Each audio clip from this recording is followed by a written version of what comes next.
प्रकाशक गीता वाटिका प्रकाशन, पद रचनाकर सेवा शोध संस्थान का प्रकल्प, कोट गीता वाटिका, गोरखपुर 2,73,006। फोन 055122844742, 22,82,182 हनाओ, कोलन 95 शाव 207 00 प्रथम संस्करण श्री कृष्ण जन्मस्थान सेवा संघ, विटसन 0 2033 द्वितीय संस्करण गीता वाटिका प्रकाशन, राधाष्टमी विनसन 0 2064, मूल्य 20 रुपये 20 चप्रनी वे एदन गीता प्रेस के कर्णधार परम त्रिदेह सेठ जी श्री जदयाल जी गोयंद काका एवं परम श्रद्धेय भाई जी श्री हनुमान प्रसाद जी पदार के प्रेरक प्रसंग अनंत हैं। उनके जीवन का प्रत्येक क्षण प्रेरणा से भरा था, शिक्षा से उत्प्रोत था। जहां एक तरफ श्री सेठ जी आचार्य कोटि के संत थे, वहां दूसरी तरफ पूज्य श्री भाई जी रस सिद्ध संत मधुर भावों के प्रदाता थे। श्री सेठ जी का शास्त्रीय ज्ञान एवं जीवन कितना पवित्र था, इसका ज्ञान इसी बात से लगाया जा सकता है कि एक बार एक विषय पर मतांतर होने पर पूज्य श्री कृपात्री जी महाराज एवं पूज्य पम शून्य श्री मदन मोहन जी मालवीय ने इन्हें अपना निर्णायक स्वीकार किया था। श्री भाई जी उन तत्वदर्शी संतों की परंपरा में थे जिनके लिए भगवान ने स्वयं कहा है, हजारों मनुष्यों में कोई एक सिद्ध के लिए यत्न करता है और उन यत्न करने वाले सिद्ध पुरुषों में भी कोई एक मेरे परायण होकर ज्ञानोत्तर पराभक्त के द्वारा मेरे समग्र रूप को तत्व से जानता है। गीता 7:3। श्री भाई जी में कर्मयोग, ज्ञान योग और भक्ति योग का विलक्षण समावेश था। उन्होंने मानव जीवन के आध्यात्मिक और व्यावहारिक दोनों पक्षों का संतुलन बनाए रखा। इसीलिए जो भी उनके संपर्क में आए वे उन्हें अपना आत्मीय समझने लगे और उनके संपर्क के संस्मरण उनके जीवन की निधि बन गए।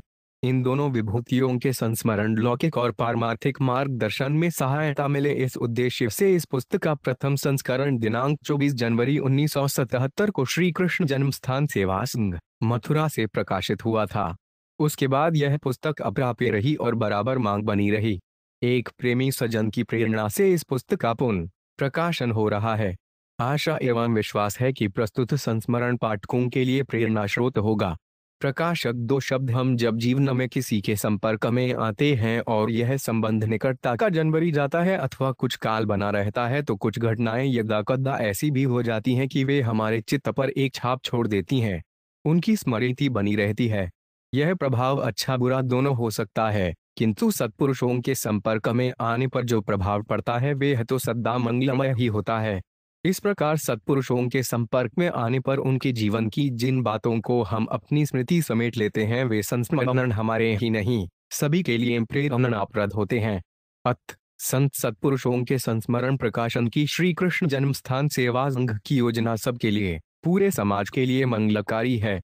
इन संस्मरण पुस्तिकाओं से लोग प्रेरणा ग्रहण करें तो उनके जीवन में उत्तम गुण आवेंगे। श्री भाई जी के साथ रहते हुए उनके साथ मेरे चित्त की एकता हो गई थी। इसे आप इस बात से समझ सकते हैं कि एक बार सेठ जी श्री जदयाल जी गोयंदक का सभा में श्री भाई जी श्री हनुमान प्रसाद जी पोद्यार की प्रशंसा कर रहे थे। उससे श्री भाई जी को बड़ा संकोच हो रहा था। मुझे बुरा लग रहा था कि सेठ जी प्रशंसा करके क्यों भाई जी को संकोच में डाल रहे हैं। श्री सेठ जी से मेरा स्नेह सामान्य आत्मीय जैसा ही था। एक बार वृंदावन में श्री जी के बगीचे में सेठ जी अपने प्रवचन में रासलीला की आलोचना करने लगे। मुझे लगा कि वृंदावन के लोग सेठ जी की बात से चिढ़कर इन्हें भला बुरी न करने लगे, इनका अपमान न हो। अत मैंने सेठ जी को बीच में ही रोककर बोलना प्रारंभ कर दिया और लगभग 1 घंटे तक व्याख्यान देता रहा। पीछे सेठ जी ने प्रशंसा की, इन्होंने मुझे रोककर अच्छा किया। मैं प्रसंगवश न जाने क्या क्या कह जाता और उससे यहाँ के लोगों को दुख होता। श्री भाई जी का शरीर पूरा हो गया, यह बात मन ने अब भी स्वीकार नहीं की है। मेरे लिए वे स्मरण रूप नहीं अनुभव रूप ही लगते हैं। मुझे कुछ कहना या करना होता है तो मन में आता है यह बात श्री भाई जी सुनेंगे, कोई उनसे जाकर कहेगा तो उन्हें कैसा लगेगा। जिनके साथ एक होकर रहने का अभ्यास हो गया था उनका संस्मरण लिखने लिखाने में अपना मन भर आता है, यह काम बनता नहीं। मकर संक्रांति, बिटसन 2033। अखंडानंद सरस्वती दो आध्यात्मिक महाविभूतियों के प्रेरक प्रसंग, सेठ जी श्री जदयाल जी गोयंद का श्री सेठ जी की सादी वेशभूषा। काशी में अध्ययन करते समय एक संस्था के द्वारा सम्मानित सज्जनों की सूची में सेठ श्री जदयाल गोयंद का नाम देखा था। उन्हें भक्तराज की उपाधि से विभूषित किया गया था। मन में प्रश्न उठा, ये रे सदगृहस्थ कौन है? कल्पनाएं आईं। शरीर का वर्ण गौर, वस्त्र पीले, ललाट पर तिलक, सामान्य रूप से जैसे भक्त लोग रहते हैं। हरिभक्त पारशायण संगीत मर्मज्ञ श्री कृष्ण दिगंबर जी के द्वार आयोजित गीता ज्ञान यज्ञ प्रयाग में जाने पर सेठ जी को देखने का अवसर मिला। अपने मन की कल्पताएं व्यर्थ गईं। रंग सांवला, शरीर पर श्वेत बगला बचती, साधारण धीती, मारवाड़ी पगड़ी, कान में मुर्की, एक सेठ मंच पर बैठे हुए थे। हाँ, यही गोयंद काजी थे। सर्वथा साधारण, देखने में सेठ, सरलता की मूर्ति, वेशभूषा सरल, चाल ढल सीधी सांदी। आश्चर्य हुआ, उस साधारण में एक महान निवास था। मेरा अनुमान है कि उन्होंने भक्तराज की उपाधि कभी स्वीकार नहीं की। सेमीकोलन 4 सद्या वंदन अखंड अपना। सेठ श्री जदयाल जी गोयंद का कहा सत्सर प्रवचनन करते थे तो संध्योपासना का समय अवश्य बचा लेते थे। एक दिन उन्होंने बताया कि जब से मैंने यज्ञोपचीत ग्रहण किया है तब से अब तक लगभग 50 वर्ष में कभी संध्योपासनरम अंतर नहीं पढ़ा। यथाशक्ति क्रौलातिक्रमण भी नहीं किया, कर्मातिक्रमण की तो बात ही क्या है। जल न मिलने शर बालू से अर्घ्य दिया। ट्रेल में होने पर समय समय पर मानसिक कर के बाद क्रियारूप से भी कर लिया। दो आध्यात्मिक महाविभूतियों के प्रेरक प्रसंग संध्या वंदन एक नित्य कर्म है। इसके न करने पर प्रतिवाय लगता है। द्विजाति का यह अजवश्य कर्तव्य धर्म है। सूतक पातका में भी निर्जल और बिना माला के संध्या होती है। अपने धर्म का यह अपूर्व निर्वाह गुण की दृढ़ निष्ठा का ही सूचक है। गृहस्थ की उदारता से श्री जदयाल जी गोयंद का गीता पर तत्व विवेचनी नामक टीका लिख रहे थे। कुछ महीनों के लिए मैं उनके निवास स्थान बांकुड़ा, पश्चिम बंगाल में ही रह रहा था। वहां से आने के समय श्री सेठ जी और उनके विद्वान भ्राता श्री हरि कृष्णदास जी गोयंदका ने मुझसे कहा, पंडित जी, आपके घर में लड़की का विवाह होने वाला है। आप हमारी इस बर्तन की दुकान में घुस जाइए और आपको जितना चाहिए उतना बर्तन छांट कर अलग कर दीजिए। हम आपके साथ भेज देंगे। उनकी यह उदारता देखकर मेरा हृदय भर आया। बर्तन मैंने 100-200 रुपयों की कीमत के हो लिए, परंतु उनसे जो उन्मुक्त हृदय उदारता की शिक्षा ली वह अब तक कभी कभी याद आ जाती है। किसी को कुछ देना हो तो मुट्ठी बांध कर नहीं दिया जाता। दुख मिटाने की युक्ति जिन दिनों गीता तत्व विवेचनी टीका लिखी जा रही थी, श्री भाई जी, स्वामी श्री राम सुखदास जी, बाबा जी चक्रधर जी सब वहीं रह रहे थे। मैं भी था। श्री मोहनलाल जी का एक नन्हा बच्चा शरीर छोड़ गया। मोहनलाल जी सेंट जी के छोटे भाई तो थे ही, दत्तक पुत्र भी थे। बच्चे को लेकर हम लोग श्मशान गए। लौटने पर देखा कि सेठ जी अत्यंत व्याकुल हैं। सब लोग उनकी सेवा शुश्रूषा में लग गए। समझाने लगे, आप इतने दुखी हो जाएंगे तो लोग क्या कहेंगे। आप इतने विचारवान, भगवद्भक्त, सत्पुरुष हैं। लोग कहेंगे कि जब इनका दुख नहीं मिटा तो भगवान के मार्ग पर चलने से हमारा दुख क्या मिटेगा। सेठ जी ने कहा, यदि घर बाहर का कोई भी प्राणी मेरे सामने दुखी होकर आएगा तो मैं फिर दुखी हो जाऊंगा। इसलिए तुम लोग यह प्रतिज्ञा करो कि कोई दुखी नहीं होगा तो मैं व्याकुल नहीं रहूंगा। ऐसा ही किया गया और सब ठीक हो गया। मैंने दूसरे दिन एकांत में सेठ जी से पूछा, क्या सचमुच आपको इतना सेठ जी दयाल जी गोयद का ये दुख हुआ। सेठ जी ने कहा, मैंने सोच विचार कर दुखी होने का अभिनय किया था। यदि मैं व्याकुल न होता तो घर के सब लोग रोते पीटते और मैं समझाते समझाते थक जाता। जब मैं दुखी हो गया तो सब लोग समझदार हो गए और मुझे समझाने लगे।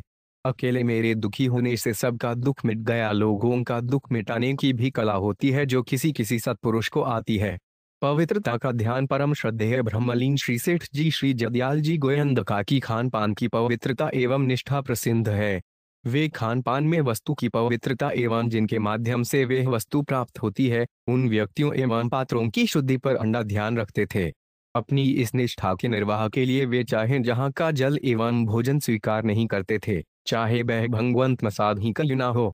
कई बार ऐसे प्रसंग उपस्थित हो जाते थे जहां प्रसाद की मर्यादा तथा आपसी व्यवहार का निर्वाह करना पड़ता था। वहां वे अपनी व्यवहार कुशलता से प्रसाद की मर्यादा निर्वाह करते हुए बिना किसी का चित्त दुखाए अपनी आचार निष्ठा को अक्षुण्ण रखते थे। सन 1938 के लगभग गीता प्रेस की ओर से एक तीर्थ यात्रा स्पेशल ट्रेन निकली थी। उस यात्रा में लगभग 3 महीने तक सेठ जी के संपर्क में रहना हुआ और उनके व्यवहार पाटव एवं खान पान की पवित्रता की निष्ठा के कई उदाहरण देखने को मिले। हम लोग भावनगर का राजमहल देखने के लिए गए। यहाँ राजा तोते नहीं, परंतु स्वागत सत्कार का प्रबंध था। कार्यकर्ताओं ने सेठ जी से आग्रह किया कुछ खाने पीने के लिए। सेठ जी उत्तर देते थे, मैं अभी भोजन करके आया हूँ, भूख नहीं है। अंततः वे लोग जल पीने के अनुरोध पर अड़ंगे। सेठ जी का उत्तर वहीं था, भूख नहीं है। हम लोग वहां से लौटे तो अवसर मिलने पर मैंने सेठ जी से पूछा, वे लोग कहते थे जल पीने की और आप मना करते थे खाने को, इसका क्या अर्थ है? सेठ जी ने बताया, प्यास लगी थी, वहां का पानी पीना नहीं था, तो मैं यह कैसे कह देता कि प्यास नहीं है। वे सामान्यतः कहीं ऐसा वैसा जल नहीं पिया करते थे। वे अपने वाकु कौशल से बिना वहां के लोगों का चित्त दुखाए बताए। दो आध्यात्मिक महाविभूतियों के प्रेरक प्रसंग, न्याय निष्ठा। तो तादरे में यात्रियों ने वहां के अभिषेक तल की महिमा सुनकर टीन पर टीन भरकर ट्रेन में रख लिए। वहां तेल की कोई कीमत नहीं ली जाती। ज्ञात होने पर सेठ जी ने सबको डांटा और यह प्रसाद की मर्यादा के विपरीत है, अन्याय है, बेईमानी है कहकर सबसे कीमत वसूल की, जो कि सैकड़ों रुपयों में हुई और मंदिर में जमा करवाई। उनकी न्याय निष्ठा आदर्श थी। मार्ग में रेलवे कर्मचारियों को पुरस्कार तो दिलवाते थे, परंतु घूस देने को मत्ता करते थे। दृढ़ निष्ठा अर्ध कुंभी के अवसर पर श्री कृपात्री जी महाराज भी आने हुए थे। उस समग्र उनकी चढ़ती जवानी, पांडित्य का असाधारण उत्कर्ष, त्याग वैराग्य की उज्जवल आभा चारों ओर फैल रही थी। राजनीतिक स्पर्श नहीं था। सेठ जी के साथ वेदांत चर्चा में उनका मतभेद हो गया। वह मतभेद था तत्वज्ञ के आचरण के संबंध में। सेठ जी का कहना था, तत्वज्ञ महात्मा उसको मानना चाहिए जिसका आचरण लोगों के लिए आदर्श एवं अनुकरणीय होवे। इस संबंध में इतने दृढ़ निश्चय और कट्टर थे कि किसी के पांडित्य अथवा प्रतिष्ठा के सम्मुख झुकते नहीं थे। उनकी दृढ़ निष्ठा थी कि जो सच्चा ज्ञानी है उससे शास्त्र विरुद्ध आचरण हो ही नहीं सकता। ईमानदारी का पांच हरिद्वार में कुंभ के मेले के कारण बड़ी भीड़ थी। सेठ जी का सत्संग कर्णवास में हुआ। मैं हरिद्वार में पर्व स्नान कम के कर्णवास आ गया। मुझे स्मरण है कि सेठ जी ने तद्लुद्धमस्तदात्मान गीता के इस श्री अक पर ऐसा गंभीर प्रवचन किया कि गंगा तट के पुराने वेदांती भी मुग्ध हो गए। इस थरो अक में श्रवण, मनन, निदिध्यासन, साक्षात्कार, अविद्या निवृत्ति, ज्ञानिष्ठा सभी का संकेत है। उन्हीं दिनों कुंभ मेले की गीता प्रेस की पुस्तकों की दुकान जल गई थी। बाद में बीमा से प्राप्त अधिक द्रव्य राशि को सेठम जी ने कंपनी को लौटा दिया था। उन्हें न्याय और ईमानदारी से अतिशय प्रीति थी। सेठ जी जमदपाल जी गोयंद को 5 पूजा व्यक्त की नहीं, ईश्वर की। सेठ जी व्यक्ति युजांग के विरोधी थे। उनका कहना था कि किसी साधु महात्मा को अपनी पूजा नहीं करवानी चाहिए। फोटो खिंचाना, उच्छिष्ट प्रसाद देना, स्त्रियों से एकांत में मिलना, अपनों प्रशंसा करवाना वे किसी महात्मा के लिए उचित नहीं समझते थे। कि इस संबंध में इतने दृढ़ थे कि बड़े से बड़े लोगों के प्रति भी आलोचना करने से चूकते नहीं थे।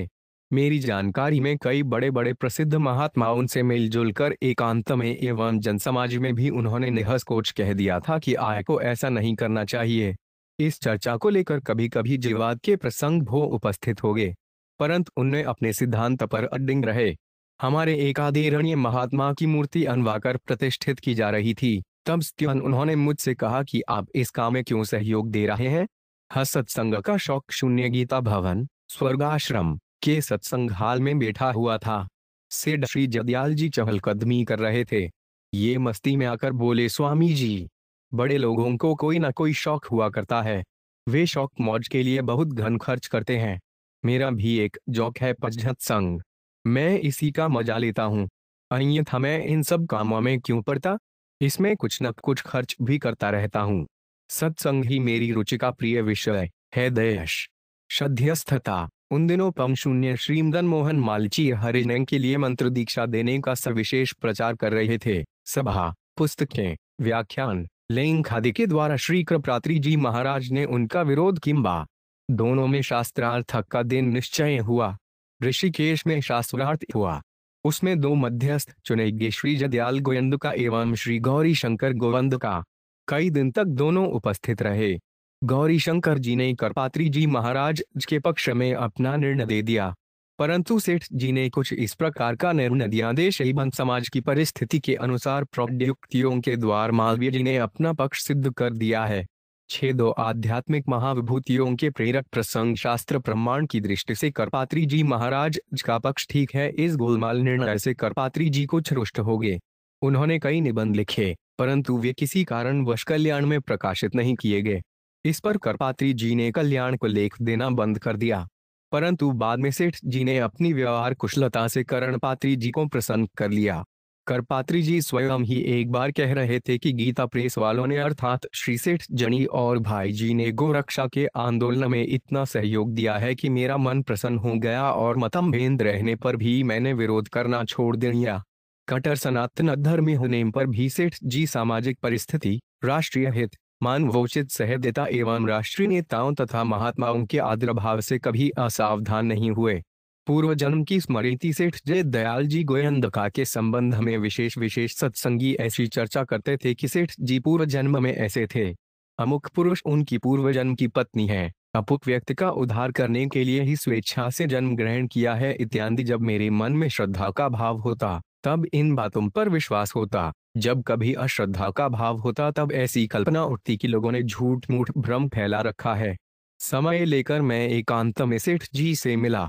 मैंने पूछा, आपके पूर्व जन्म के संबंध में आपके नाम से ये बातें कही जाती हैं, क्या आपने ऐसा कभी कहा है? सेठ जी ने कहा, मैंने अब से 20-30 वर्ष पूर्व कुछ ऐसी बातें कही थी। मैंने पूछा, आपको पूर्व जन्म का स्मरण है? उन्होंने हाँ में उत्तर दिया।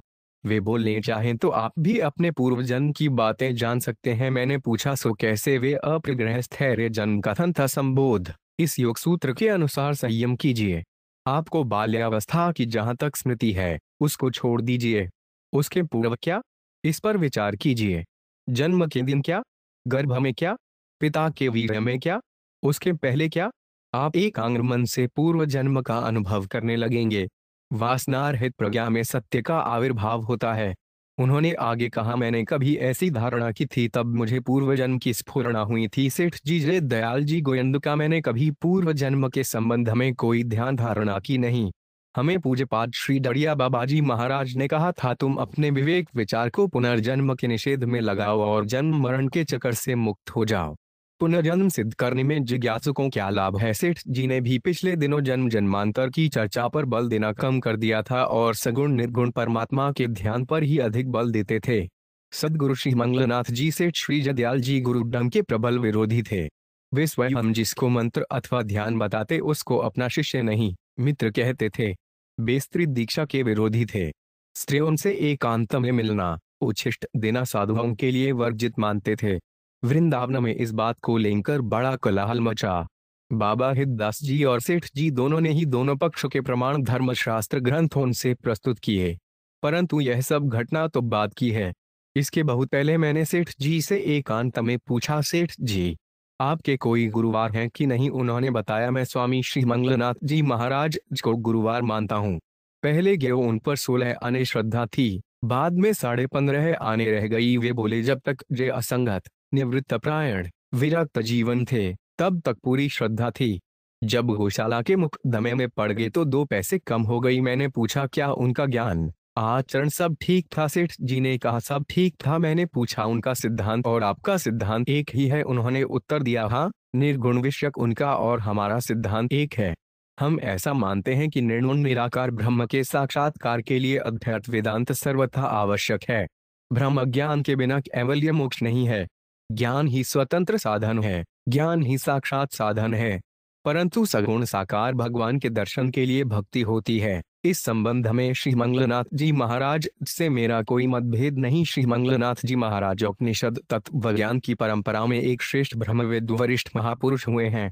उनकी प्रत्येक रहनी से ब्रह्मविद्ता का परिपूर्ण स्वातंत्र अभिव्यक्त होता है। 8 आध्यात्मिक महाविभूतियों के प्रेरक प्रसंग, मोक्ष का साक्षात साधन, तत्व ज्ञान। सेठ जी को कई अपने लोग आप जी भी कहते थे।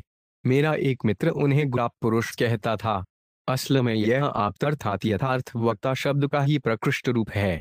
उनका कहना था कि इन्हें भगवान की प्राप्ति हो गई है, इसलिए इन्हें प्रात बोला जाता है। एक बार सेठ जी से मेरी इस प्रकार बातचीत हुई, वस्तु की उपलब्धि प्रमाण से होती है, कर्म से नहीं। जैसे आंख से रूप देखा जाता है, कर्म से वस्तु का निर्माण होता है। जैसे हाथ से घड़ा गढ़ा जाता है। मोक्ष आत्मा का स्वतः सिद्ध स्वरूप है। नित्य प्रास होने पर भी अज्ञान से अप्राप्त सा प्रतीत हो रहा है। मोक्ष का निर्माण नहीं करना है, उसको केवल जानना है। तब कर्म से मोक्ष की प्राप्ति कैसे हो सकती है? कर्म का फल तो नाशवान होता है, मोक्ष कर्म फल है नहीं, अन्यथा नाशवान हो जाएगा। आप अपना अभिप्राय स्पष्ट कीजिए। सेठ जी ने मेरे पूर्वोक्त प्रश्न के उत्तर में कहा, पंडित जी, मैं कर्म या उपासना से मोक्ष नहीं मानता। कर्म और उपासना से ईश्वर प्रसन्न होता है और प्रसन्न होकर जिज्ञासु को ज्ञान देता है। कर्म उपासना ईश्वर प्रसाद के साधन है। हम कर्म उपासना को साधन कहते हैं, साक्षात साधन नहीं। मोक्ष का साक्षात साधन तो ज्ञान ही है। वे चाहे अधिकारी पुरुष श्रवण आदि के द्वारा प्राप्त करें अथवा ईश्वर अनुकंपा करके बुद्धियोग के रूप में दे। ददामी बुद्धि योगम अथवा ज्ञान दीपेन भास्वता, ज्ञान से ही मोक्ष होता है, इस सिद्धांत को मैं पूर्णत मानता हूँ। साधक दो प्रकार के होते हैं, त्वं पदार्थ प्रधान साधक समाधि संपन्न होकर ज्ञान प्राप्त करता है और तत्पदार्थ प्रधान साधक कर्तव्य पालन उपासना आदि के द्वारा ईश्वर को प्रसन्न करके उसकी कृपा के द्वारा मोक्ष की प्राप्ति के लिए ज्ञान अनिवार्य है और वे हम मुझे मान्य है।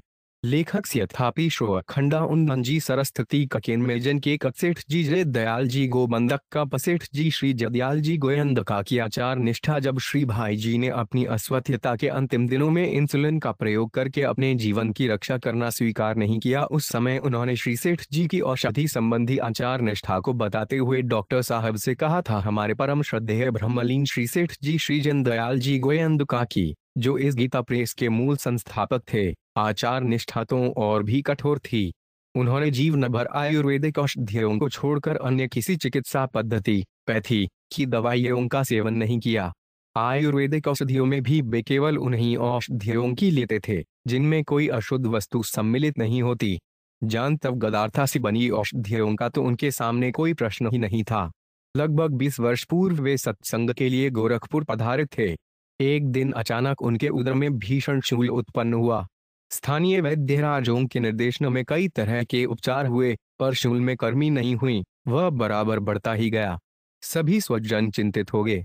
श्रद्धेय श्री सेंठा जी एलोपैथिक दवा छूते तक नहीं थे, पर कुछ स्वजन स्थानीय सिविल सर्जन महोदय कैप्टन श्री राजेंद्र प्रसाद जी को रोग निदान करने के लिए बुला लाए। कैप्टन श्री राजेंद्र प्रसाद बड़े ही निपुण डॉक्टर थे। उन्होंने काफी देर तक देखा। शूल की बढ़ती हुई भीषणता से वे चिंतित हो गए। उन्होंने गंभीरता के साथ स्वजनों को समझाया कि इन्हें एलोपैथिक दवा इंजेक्शन देना चाहिए, अन्यथा जीवन खतरे में है। स्वजनों ने श्री सेठ जी की आचार निष्ठा बताते हुए एलोपैथिक दवा करने में सर्वथा लाचारी व्यक्त की, पर सिविल सर्जन महोदय स्थिति की गंभीरता से पूर्ण परिचित थे। वे नहीं चाहते थे कि आचार निष्ठा के नाम पर इतने बड़े संत का जीवन खतरे में रहे। वे श्रद्धेय श्री सेठ जी के पास पहुंचे और गंभीर स्वर में बोले, महाराज, आप बड़े ही बुद्धिमान हैं। हम आपको विश्वास दिलाते हैं कि हम कोई भी अशुद्ध चीज आपको नहीं देंगे। आप हमारी एलोपैथिक दवा ले लीजिए। पीड़ा बड़ी तीव्र है और बराबर बढ़ रही है। उचित दवा नहीं होने से कुछ भी हो सकता है। श्रद्धेय श्री सेठ जी ने डॉक्टर महोदय की हितभरी सलाह सुनी और वे सहज भाव से डॉक्टर साहब से बोले, एलोपैथिक दवा न लेने से मृत्यु से बढ़कर और तो कुछ नहीं होगा। वहां तक हम निश्चय किए बैठे हैं। इससे अधिक कुछ और हो तो डॉक्टर साहब का ये 22 आध्यात्मिक महाविभूतियों के प्रेरक प्रसंग। डॉक्टर साहब इस दृढ़ता को देखकर चकित रह गए। भगवान ने व्यवस्था की। दर्द 1-2 दिन में ठीक हो गया। अहिंसा का उपदेश तो सभी करते हैं, पर समय पर उसका पालन बिरला ही कर पाता है।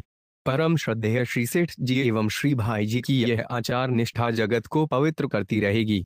श्री कृष्णचंद्र अग्रवाल का कोके के कर्त के हरिजन बस्ती में आग पूजे श्री सेठ जी ब्रह्मलीन स्वनाम धैर्य श्री जदयाल जी गोयंदक का की पूर्वज भूमि और जन्मभूमि चूरू है।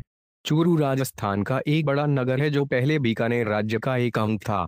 श्री सेठ जी जैसे ब्रह्मनिष्ठ गृहस्थ संत को पाकर चूरू के नगर वासियों का गौरवान्वित होना स्वाभाविक है। श्री सेठ जी का कारोबार तो बंगाल के बांकुड़ा नगर में था, पर सेठ जी सत्संग के निमित्त भारत के विभिन्न स्थानों पर वर्ष भर भ्रमण करते ही रहते थे, जिनसे साधकों को प्रेरणा और पथ प्रदर्शन हो सके और वे अपने जीवन के लक्ष्य की ओर अग्रसर हो सकें। इसी भ्रमण क्रम में पूज्य सेंठ जी प्रत्येक वर्ष चूरू अवश्य जाते तथा पर्याप्त समय तक वहां वास करते। पूज्य श्री सेठ जी भारत में कहीं भी रहते, किंतु चूरू से उनका सदैव संपर्क बना रहता। एक बार की बात है, चूरू के हरिजनों की बस्ती में आग लग गई। हरिजनों के सारे झोंपड़े जलकर भस्म हो गए। अपने बाल बच्चों को किसी आश्रय में रखना भी हरिजनों के लिए एक विकट प्रश्न बन गया। हरिजनों की इस विपन्नावस्था की जानकारी श्री सेठ जी को मिली।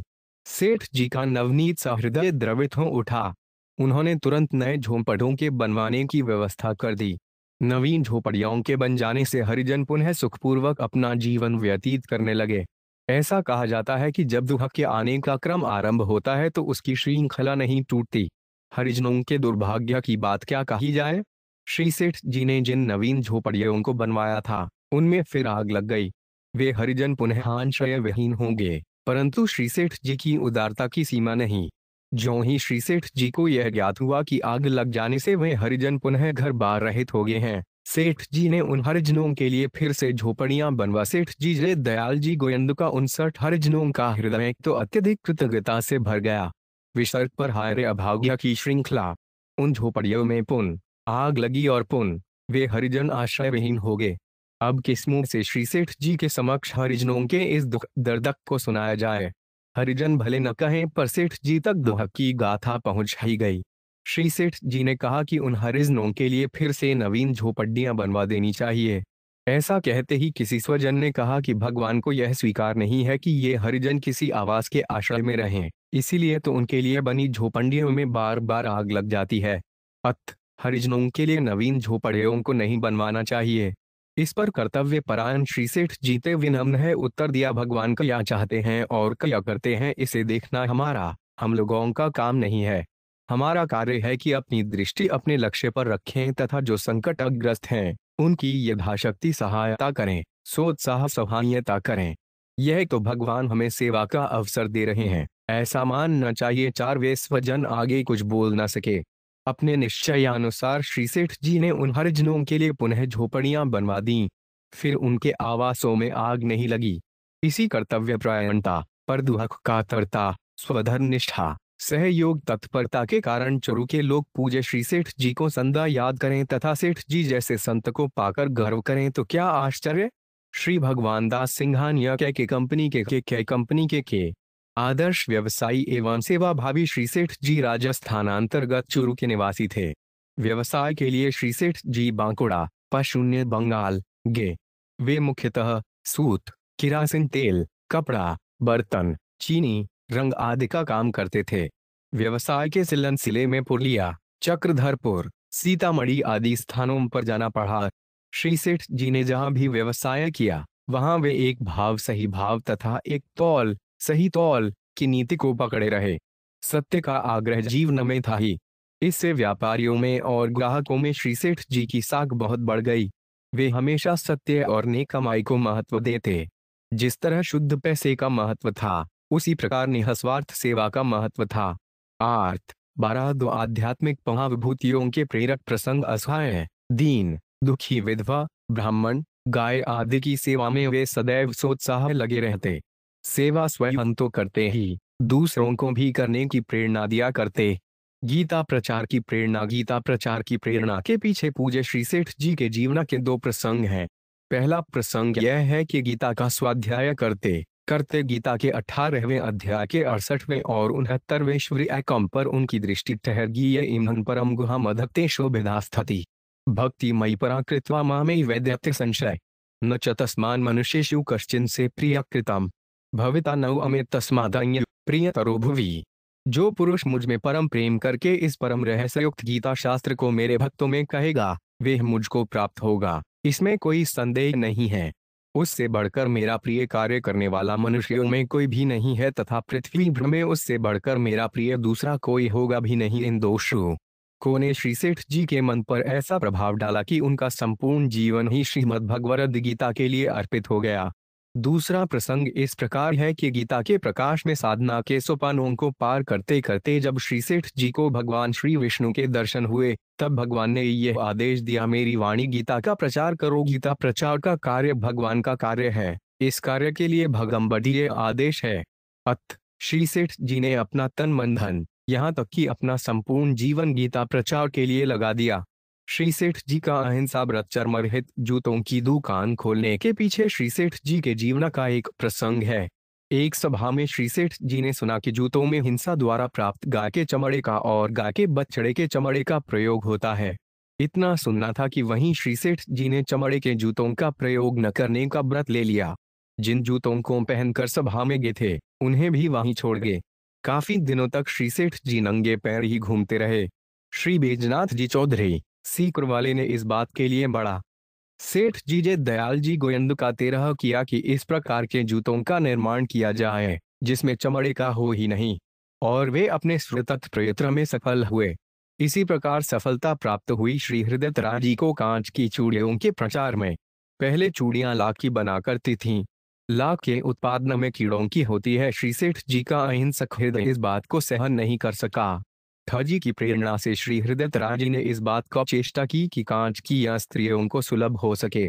जहां जहां भी कांच की चूड़ियां बनती थीं, उन स्थानों पर घूमकर चूड़ियां प्राप्त करने का प्रयास किया। मारवाड़ी जके स्त्री पुरुषों के मन में यह धारणा जमी हुई थी कि नारी के सौभाग्य की रक्षा के लिए यह आवश्यक है कि महिलाएं लाख की बनी चूड़ियों का ही प्रयोग करें। श्री सेठ जी ने इस धारणा का उन्मूलन किया तथा जगह जगह अपने प्रवचनों में कांच की चूड़ियों के प्रयोग पर बल दिया, जिससे जीव हिंसा बंद हो। महिला समाज में श्री सेठ जी की बात को आदर दिया गया और अब तो लाख की चूड़ियों का प्रचलन उठ गया है। माताओं बहनों को लाख रहित चूड़ियां मिल सकें, इसके लिए गोविंद भवन कार्यालय में लाख रहित चूड़ियों की दुकान खोली गई।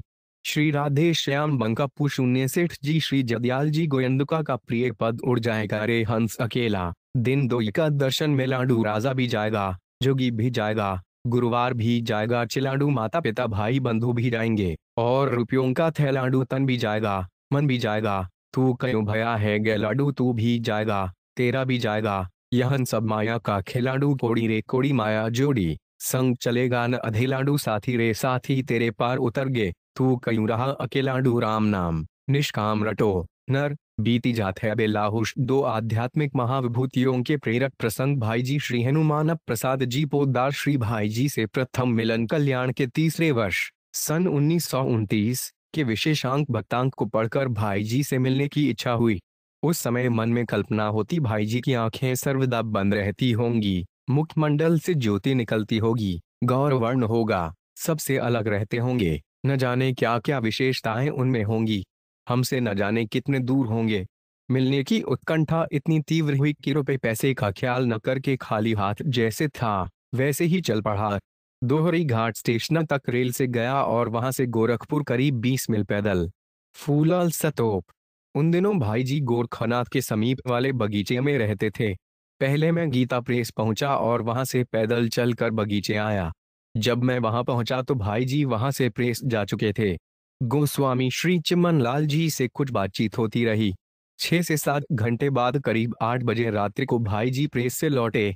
मुझे देखते ही भाई जी ने इस प्रकार मुझे पकड़कर गचले से लगा लिया जैसे मैं उनका कोई चिर परिचित हो। शांति से बैठ जाने के बाद मैंने पूछा, भगवानों में प्रेम कैसे हो? भाई जी बोले, उम्रा राम सुभाष जे ही जाना, ताहि भजन तजी भाव न आना। इसके बाद 2-2, 3-3 मिनट पर एक एक वाक्य बोलते, भगवान का स्वभाव कितना दयालु है, वे अपने सेवकों के अपराध पर दृष्टि नहीं डालते, इत्यादि बातें घंटों तक होती रही। बीच बीच में भाई जी के नेत्रों से आंसू गिरते थे और मुझे भी रोमांच हो आता था। बस यही भाई जी का प्रथम दर्शन था। मैं 3-4 दिन गोरखपुर रहा।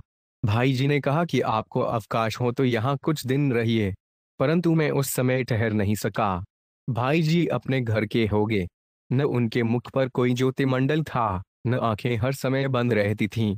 वे तो हमें वैसे ही मिले जैसे भाई भाई से मिलता है।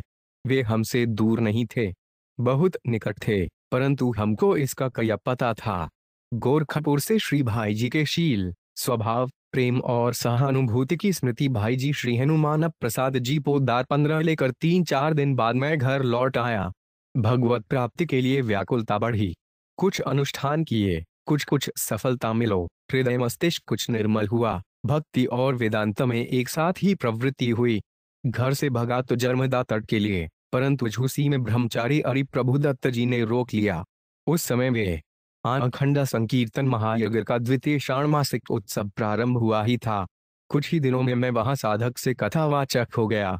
लोगों से परिचय जड़ा। गीता प्रेस से आए हुए साधक गलजा बाबू, रामजी दास जी बाजोरिया एवं पुरुषोत्तम सिंहानिया से भाई जी के संबंध में कभी कभी बातें होती।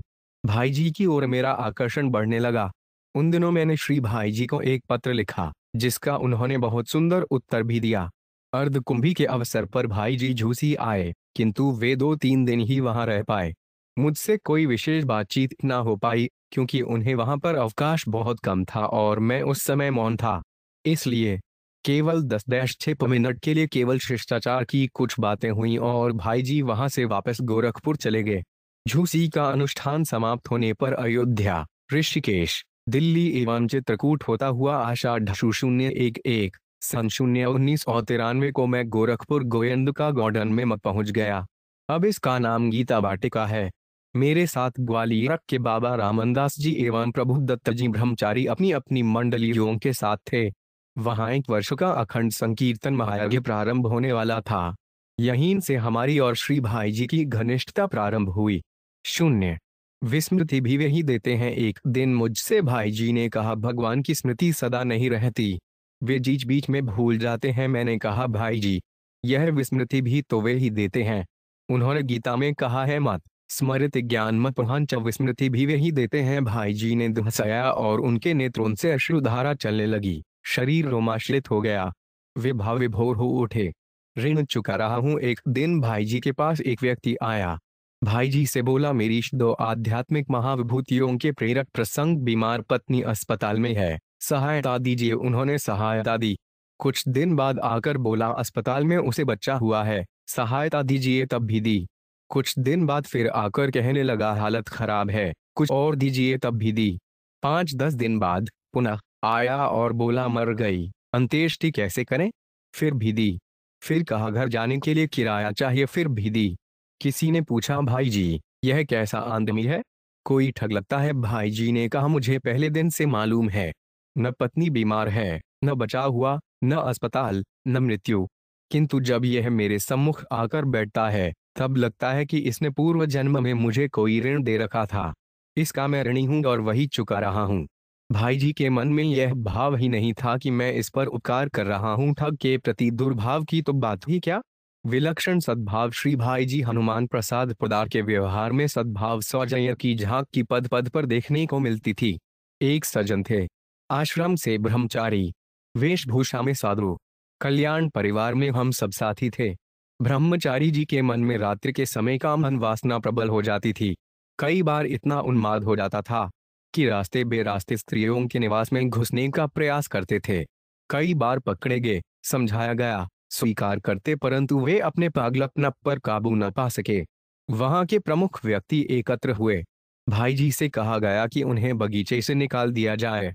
भाई जी ने कहा, निकालने पर इनकी बदनामी हो जाएगी, किसी के यश की हत्या करना उचित नहीं है, इनमें हीन भावना का उदय होगा, फिर ये किसी काम के नहीं रह जाएंगे। अंततः भाई जी ने उन्हें एक बहुत बड़े परोपकारी काम में लगाकर बाहर भेज दिया। वर्षों तक प्रचुर मात्रा में आर्थिक सहायता करते रहे। ते जनता के लिए बड़े काम के सिद्ध हुए।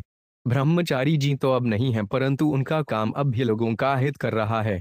क्या 3 भाई जी अरि हनुमान प्रसाद जी पोद्दार साथ छपार केडिया वृंदावन वास करते थे। भगवान के भजन में चथी अच्छे वंश के प्रतिष्ठित विद्वान थे। प्रारंभ में उनके घर से लिए घन आया करता था। बाद में कुछ अड़चन आ गई, वे पे रहने लगे। भोजन वस्त्र का भी कष्ट था, परंतु वे देने पर भी किसी से ही थे। श्री हनुमान प्रसाद जी ने उन्हें कहा कि हमारी इच्छा भगवान के करने की है, आप इस काम में हमारी सहायता कीजिए। केडिया जी प्रसे और बाद में सभी शास्त्रों से नाम संग्रह करते रहे। भाई जी उन्हें पुस्तक प्राप्त करने और खर्चा के लिए सैकड़ों रुपए मासिक देते रहे। तक उन्होंने भगवान के कई लाख नामों का संग्रह किया।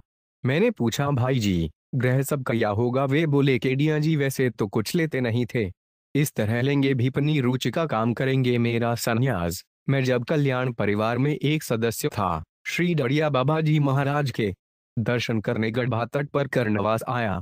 बाबा बोले, क्यों शांतनु, वहां सब ग्रह है? मैंने कहा, हाँ महाराज, सेठ जी की निष्ठा बड़ी पक्की है, भाई जी भक्त हैं, हमसे बहुत प्रेम भी करते हैं। बाबा ने कहा, अच्छा शांतनु, तुम्हें एक कथा सुनाता हूँ। एक थे महात्मा, सर्वथा विरक्त साधु, विचारशील और त्यागी। वे गांव ठाव ठाव कहते फिरते, कहीं कब्र है, कब्र गृहस्थ उनका प्राय समझ नहीं पाते थे। एक थे गृहस्थ ज्ञानी, असज भौर निष्ठावान। वे गए और अपने घर की ओर उंगली दिखाकर बोले, महाराज, कब्र तो यह है, कहीं मुर्दा भी है। साधु ने अपने शरीर को मुर्दा बताया और उनके घर में घुस गए। उन तक के लिए एकांत कमरे की व्यवस्था हो गई। वे किसी से मिलते नहीं थे। इस तरह 12 वर्ष बीत गए। एक दिन गृहस्थ के घर चोर हट 8 लाखों की संपत्ति समेटकर जाने लगे। साधु के मन में आया, मैंने 12 वर्ष तक इसकी 18 दो आध्यात्मिक महाविभूतियों के प्रेरक प्रसंग रोटी खाई। मेरी आंखों के सामने इसकी चोरी हो जाए, क्या यह उचित है? मेरा कुछ भी कर्तव्य नहीं। वे चोरों के पीछे लग गए और जगह जगह को पीट फाड़ कपड़े बांध दिए। जिस कुएं में चोरों ने संपत्ति डाली उसे पहचान लिया। दूसरे दिन साधु के बताने पर चोर पकड़े गए और संपत्ति मिल गई। स्वस्थ और शांत होने पर एक दिन गृहस्थ ने साधु से प्रश्न किया, महाराज, कब्र सच्ची, मुर्दा झूठा? और वे वहां से विरक्त होकर निकल पड़े। बाबा के इस उपदेश को मैंने सन्यास की प्रेरणा समझी। सचमुच भाई जी और उनके परिवार से घनिष्ठता बढ़ती जा रही थी। मैंने सन्यास अपंती आनुवांशिक घर गृहस्थी से नहीं, भाई जी के परिवार से ही लिया। स्वामी श्री अखंडानंद जी सरस्वती कल्याण के प्रेस को जब्त कर लूंगा। एक बार सेवाग्राम में मैंने बाबा राघवदास जी के सामने एक दृष्टतापूर्ण मजाक कर दिया। किसी विषय पर वाद विवाद चल रहा था, शायद सत साहित्य के प्रचार और अश्वु कौमल साहित्य की रोकथाम पर। बाबा राघवदास जी ने मुझसे कहा, यदि आपके हाथ में सत्ता हो तो आप क्या करेंगे? मैंने उत्तर दिया, पहला काम तो मैं यह करूंगा कि कल्याण के प्रेस को जब्त कर लूंगा और उसके द्वारा अपने सत साहित्य संबंधी विचारों का प्रचार करूंगा। बाबा ने हंसकर कहा, कल्याण तो प्रारंभ से ही सत साहित्य का प्रचार कर रहा है। आप जानते ही होंगे कि मेरा पोदार जी से घनिष्ठ संबंध है। मैंने कहा है तो मैं भली भांति जानता हूँ, पर ऐसा बढ़िया संगठित प्रेस हमें कहाँ मिल सकता है? बाबा जी खूब हंसने लगे और बोले, आपकी क्रांतिकारी आयोजना की बात मैं पोदर जी को सुनाऊं। मालूम नहीं कि उन्होंने मेरा मजाक उन तक पहुंचाया या नहीं, पर मैं श्रद्धेय पोदर जी के उत्तर की कल्पना कर सकता हूँ। वे यही कहते, चीज भाई जी, श्री हनुमान प्रसाद जी पोदार 19 तो दूसरों की जब्त की जाती है, अपनी चीज का जब्त करने का कुछ अभिप्राय ही नहीं। सत साहित्य के प्रचारक लिए कल्याण के सब साधन प्रस्तुत हैं, कोई भी भला मानुस उसका उपयोग कर सकता है। मेरा वह मजाक निसंदेह धृष्टतापूर्ण था, पर पोदार जी की उदारता पर मुझे विश्वास था। पंडितों के प्रति उदारता। संस्कृत के एक पंडित जी मेरे पास आए और अपनी आर्थिक कठिनाई की बात कही। मैं उन दिनों विशाल भारत का संपादन करता था। मैंने अपनी असमर्थता प्रकट की तो उन्होंने कहा, किसी साधन संपन्न व्यक्ति को पत्र ही लिख दीजिए। मुझे उस समय भाई पोद्यार जी का शुभ नाम याद आ गया कि इस आशा से कि वे 10-20 रुपए उन पंडित जी को भेज देंगे, उन्हें पत्र दिया। मेरे आश्चर्य का ठिकाना न रहा जब उन पंडित जी ने यह समाचार मुझे सुनाया कि पोदार जी ने 75 रुपए भेज दिए हैं। पोदार जी का बड़ा विनम्रतापूर्ण पत्र भी मुझे मिला, जिसका आशय यह था कि संस्कृत के पंडित प्राय निर्धन होते हैं, उनका काम 10-20 रुपए से नहीं चल सकता। जो हमारे एक पत्रकार बंधु के अनुज क्षय रोग से पीड़ित हो गए। मैंने फिर पोदार जी से सहायता मांगी। उन्होंने फिर 75 रुपए उन्हें भेज दिए, जबकि दूसरों ने 10-10, 5-5 ही भेजे थे। दिल्ली में जब मैंने हिंदी भवन खोला तो पुनः पोदार जी की सेवा में निवेदन किया। उन्होंने तुरंत 150 रुपए भेज दिए। साथ में उन्होंने एक पत्र भी लिखा, जिसका आशय यह था, मैं स्वयं पैसे जाला आदमी नहीं हूँ, ऐसे अवसरों पर अपने उदार मित्रों से कुछ रुपए ले लिया करता हूँ। श्री भाई जी की उदारता। एक बार शायद कल्याण प्रेस के कंपोजिटरों में कुछ असंतोष फैल गया था और उसकी खबर गोरखपुर से किसी ने मुझे भेज दी थी।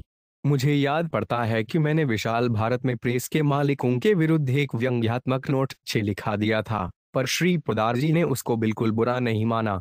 यह उनकी हदारता थी।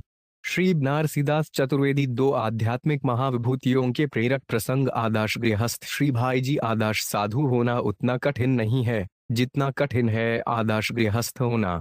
मैंने इस युग में भी आदर्श साधु अनेक देखे हैं।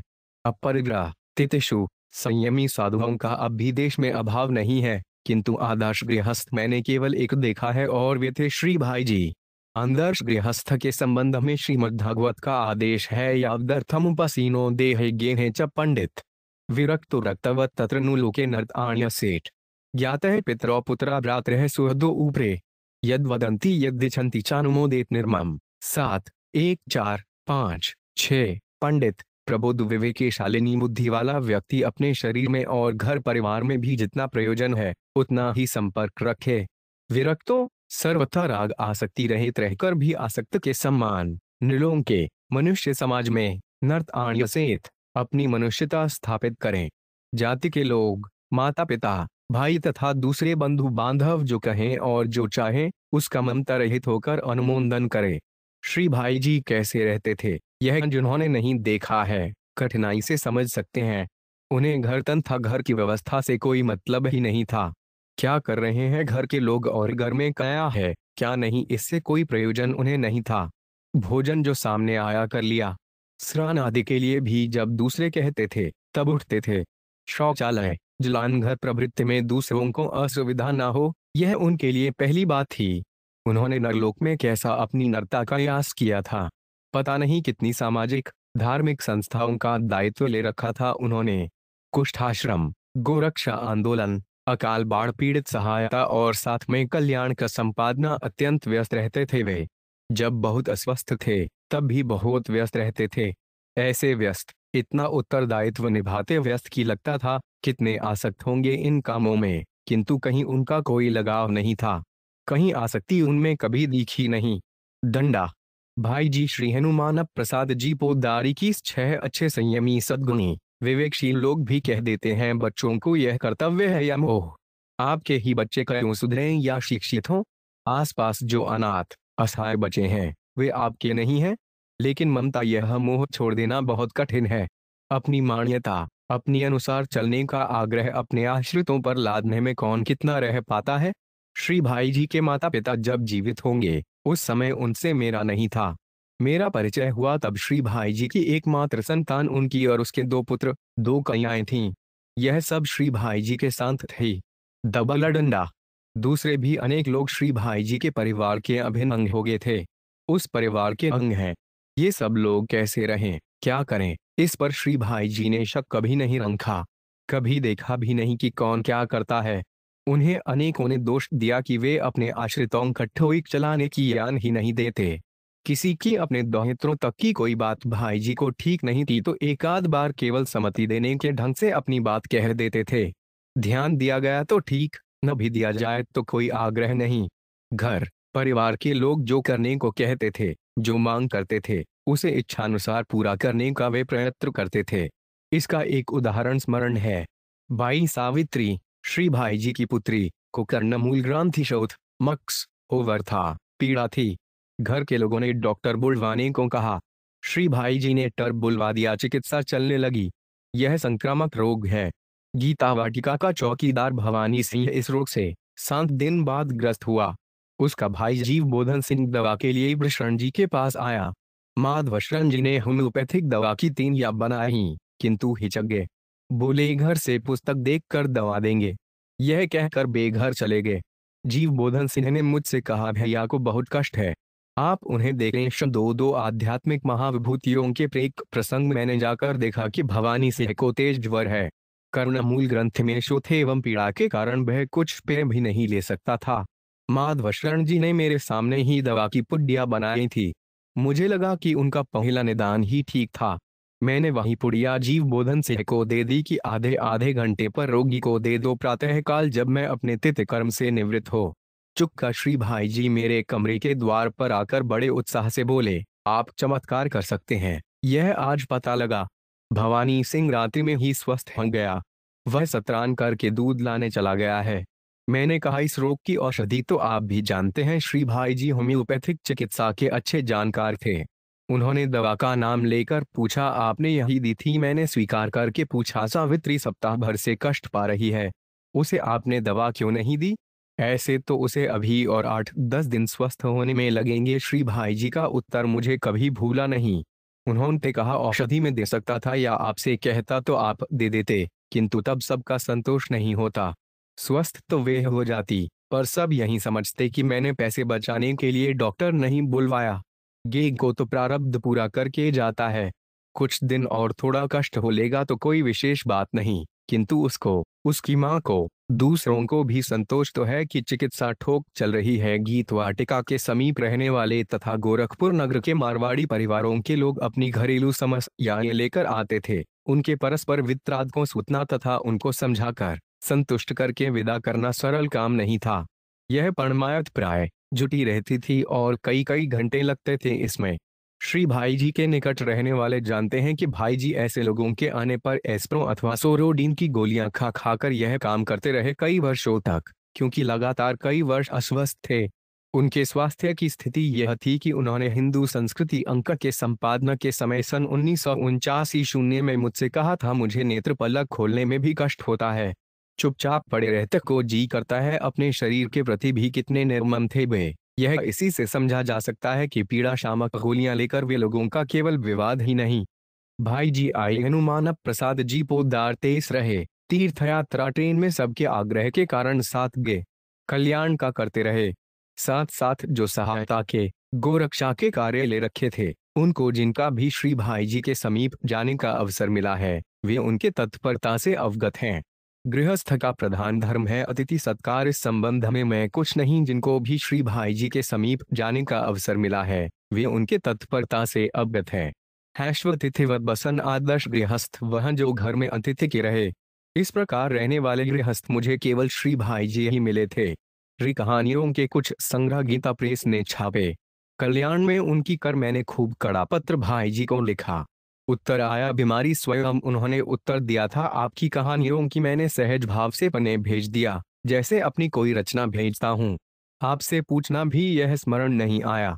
अब झगड़ना हो तो मुझसे झगड़िए, तुम्बी का शाक बहुत पहले की बात है। तब गीता वाटिका में बिजली नहीं थी। घर में लौकी का शाक बना। भाई जी को पहले भोजन कराने को बैठा दिया। अचानक कहा, बहुत अच्छा बना है, मैं शाक ही खाऊंगा। सब घिया का जितना शाक बना था सब वे खा गए। भाभी जी जब उनकी भोजन करने बैठी, तब जहां घिया का शाक पड़ा था वहां पढ़ा भात बा हो गया। तब कहाँ पता लगा कि शाक कड़वी तुम्बी का बन गया था।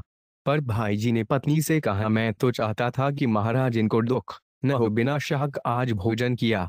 तुमने बतलाकर मेरा उद्देश्य ही नष्ट दिया। तीन दो आध्यात्मिक महाविभूतियों के प्रेरक प्रसंग। श्री भाई जी की सहनशीलता। गीता वाटिका में मैं जिस कोठरी में रहता था, मेरे कार्यालय चले जाने पर श्री भाई जी के प्रियजन उस कोठरी में फोटोग्राफी का कुछ काम सीखते, पुरानी पुस्तकों की फोटो प्रति बनाते। उनसे अपेक्षा थी कि मेरे कोठरी में आने से पूर्व काम समाप्त करके सब सामान तख्ते के नीचे करके चले जाया करें। बड़ी सावधानी से वे इस अपेक्षा का निर्वाह करते थे। एक दिन उनमें से किसी से थोड़ी भूल हुई। इनलार्जर वे तख्ते के नीचे थोड़ा कम खिसका गए। मैं रात्रि में सोकर उठा तो मुझे ठोकर लगी। चोट तो नहीं लगी, किंतु झलाकर मैंने इनलार्जर उठाकर बाहर फेंक दिया। उसके शीशे टूट गए, कैमरा दूर जा गिरा। मैं तो समय पर कार्यालय चला गया, किंतु उन लोगों ने बाहर पड़े शीशे के टुकड़े चुनकर उठाए। मेरी कोठरी से सब सामान उठा ले गए। बात श्री भाई जी तक न जाए संभव नहीं, किंतु कुछ हुआ भी। इनकी चर्चा मेरे कान तक कभी नहीं आई। फूलाल सतोप एक बार ही नहीं, 3 या 4 बार मेरे औद्धत्य से, मेरी उच्छृंखलता से, मेरे असंयम से वहां के लोगों को बहुत क्षोभ हुआ। उनका क्षोभ उचित था। भाई जी के पास जाने के अतिरिक्त उनके पास उपाय नहीं था। किंतु परिणाम, वे भाई जी के पास गए और कुछ कहा। यह बात भी मुझे पता न लगती यदि कोई दूसरा मुझे वह न बतलाता। और सुदर्शन सिंह चक्र हिंदू संस्कृति का महान आदर्श गोरखनाथ मंदिर के नए भवन को शिलान्यास था। शहर के प्रतिष्ठित व्यक्ति आमंत्रित थे। श्री भाई जी रेलवे के जनरल मैनेजर के साथ आगे सोफा सेट पर बैठे थे। श्री अक्षय बाबू का भाषण हो रहा था। वे हिंदू संस्कृति पर बोल रहे थे।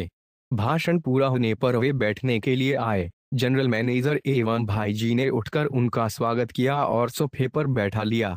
जनरल मैनेजर भी अक्षय बाबू के साथ साथ बैठ गए, पर भाई जी अक्षय बाबू के समान आसन पर कैसे बैठते? वे तो उन्हें अपने गुरुजन के रूप में आदर देते आए हैं। वे अक्षय बाबू के चरणों के भाई जी अरि हनुमान प्रसाद जी पोद्दार 25 नीचे जमीन पर बैठ गए। जनरल मैनेजर ने आश्चर्य प्रकट किया और का हाथ पकड़कर वे उन्हें ऊपर सोफे पर बैठाने का प्रयत्न करने लगे, पर जी टसे मस नहीं हुए। श्री अक्षय बाबू भाई जी के इस शील स्वभाव को गदगद होंगे और उनकी आंखों से जे के आंसू टपक पड़े। उन्होंने मैनेजर से कहा, यही हिंदू संस्कृति है। जनरल मैनेजर भी हिंदू के इस महान आदर्श को देखकर मुग्ध हो गए। एक बार की बात है, मैं नाना जी श्री हनुमान प्रसाद जी पोद्दार के कमरे में आ था। भयंकर जाड़े की रात थी। रात के लगभग 10 से 11 बज रहे थे। उन्हीं के पास सोया करता था। एक दिन मैंने देखा, नाना जी सोने का उपक्रम कर रहे हैं, पर वास्तव में वे सोना नहीं चाह रहे हैं। मैंने नाना जी से पूछा वे सो क्यों नहीं रहे हैं, तो इस पर उन्होंने उत्तर दिया कि कोई बात नहीं, तुम सो जाओ। पूज्य नाना जी से कोई संतोषजनक उत्तर न पाने पर मुझे हल हुआ। मैं भी सोने का उपक्रम करके आंखें बंद करके लेटा रहा। रात के लगभग 1 बज गया। मैंने देखा एक जीप गाड़ी आकर रुकी, में पीछे लगे ट्रेलर में कसबल लगे हुए हैं। यह भी देखा कि बगीचे में जीप कहते ही पूज्य नाना जी बड़ी उतावली से कहीं जाने की तैयारी करने लगे। यह बड़ा आश्चर्यजनक लगा और मैं तुरंत उठ बैठा। मुझे अचानक जाग गया देखकर उन्होंने मुझे सो जाने के लिए कहा, परंतु मैंने उनसे उनके साथ जाने का आग्रह किया और मेरे इस आग्रह को देखकर अथवा कदाचित मेरे जीवन में एक विलक्षण प्रकार के दान का बीज अंकुरित करने के लिए उन्होंने मेरे आग्रह को स्वीकार कर लिया। हम दोनों आकर जीप में बैठे और जीप चल पड़ी। थोड़ी ही देर में हम शहर के बाहर उन निर्जन सड़कों पर पहुंच गए जहां वस्त्रहीन आर्तनारायण पूज्य नाना जी गरीब असहाय लोगों को इसी नाम से पुकारा करते थे, किसी दानी की नहीं, केवल यमराज के आवाहन की प्रतीक्षा कर रहे थे। एक स्थान पर जीप रुक गई। देखा सामने एक वस्त्रहीन व्यक्ति सड़क के किनारे पड़ा हुआ था। ठंड के कारण उसका सारा शरीर अचेतन प्राय हो चला था। कहना कठिन था कि बेहोश में है या नहीं। मैंने देखा नाताजी बड़ी शीघ्रता से जीप से उतरे और एक कंबल लेकर उस व्यक्ति के ऊपर सिर से पांव तक डाल दिया।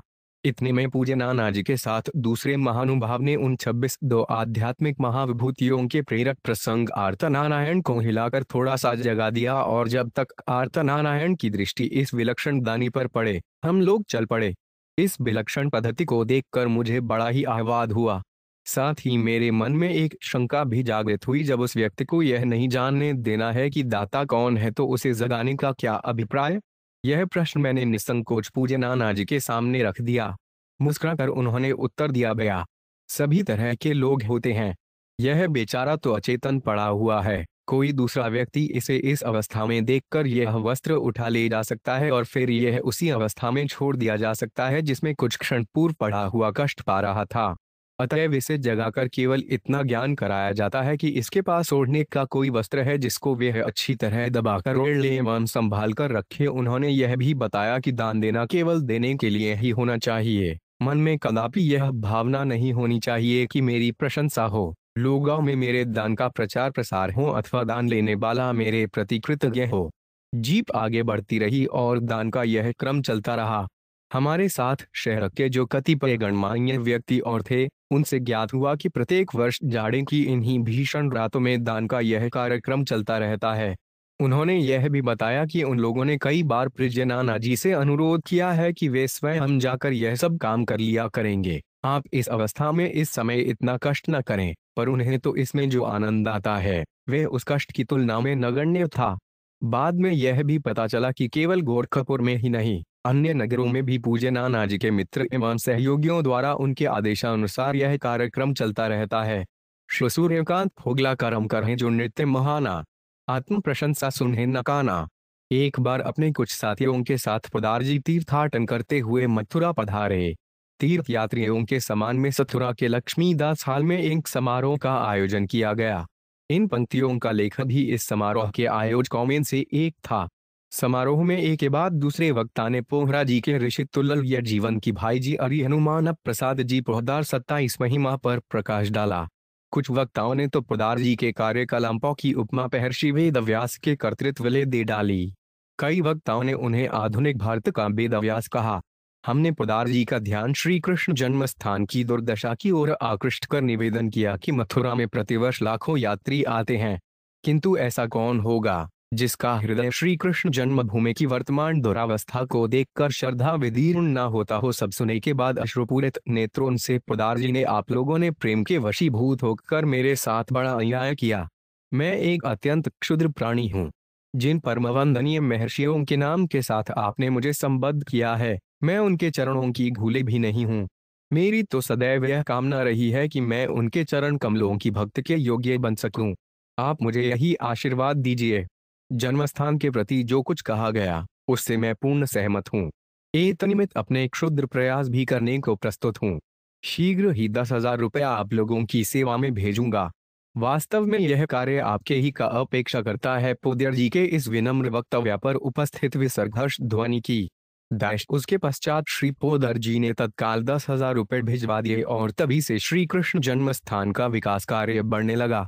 धार्मिक जगत और हिंदी संसार तो पोदार जी का ऋणी है ही, ब्रज क्षेत्र भी उनकी अनुपम सेवाओं के कारण सदैव उनका आभारी रहेगा। श्री वृंदायन दास, अध्यक्ष ब्रज साहित्य मंडल के कंपनी के बनिया सिमराहाटमा का श्री सेठ जी, श्री जदयाल जी गोयंदक का के देहावसान पर 12 दिन का अखंड हरिनाम संकीर्तन हुआ। 28 अप्रैल 1965 को उसकी संपन्नता का दिन था। संयोग की बात थी कि उसी समय हरि प्रभुदत्त जी ब्रह्मचारी भी आ गए। सबका उत्साह बढ़ गया। बड़ा भावपूर्ण कीर्तन हुआ। 12 दिन का कीर्तन तो संपूर्ण हुआ और साथ ही 12 माह का अखंड कीर्तन आरंभ हो गया। इसके बाद स्वामी श्री सुखदेवानंद जी के दर्शन के लिए पूज्य श्री भाई जी तथा श्री प्रभुदत्त जी परमार्थ निकेतन गए। स्वामी श्री सुखदेवानंद जी का स्वास्थ्य 28 आध्यात्मिक महाविभूतियों के प्रेरक प्रसंग खराब था। वहां पर और भी संत आगे स्वामी श्री भजनानंद जी, स्वामी श्री चक्रपाणि जी आदि। प्रयत्न इस बात का चला कि श्री सुखदेवानंद जी मौन ले लें, बोले न हो। इसके लिए श्री प्रभुदत्त जी ब्रह्मचारी ने बड़ा आग्रह किया। श्री भाई जी भी इसके लिए आग्रह करने लगे। फिर प्रभुदत्त जी ने कहा, क्या करें, जो अंदर चिंतन होता है वही बाहर आए बिना रहता नहीं। मैंने कई बार कान पकड़ा कि अब कोई सम्मेलन नहीं करूंगा, पर पहले 1 सम्मेलन करता था तो अब 10 सम्मेलन करता हूं।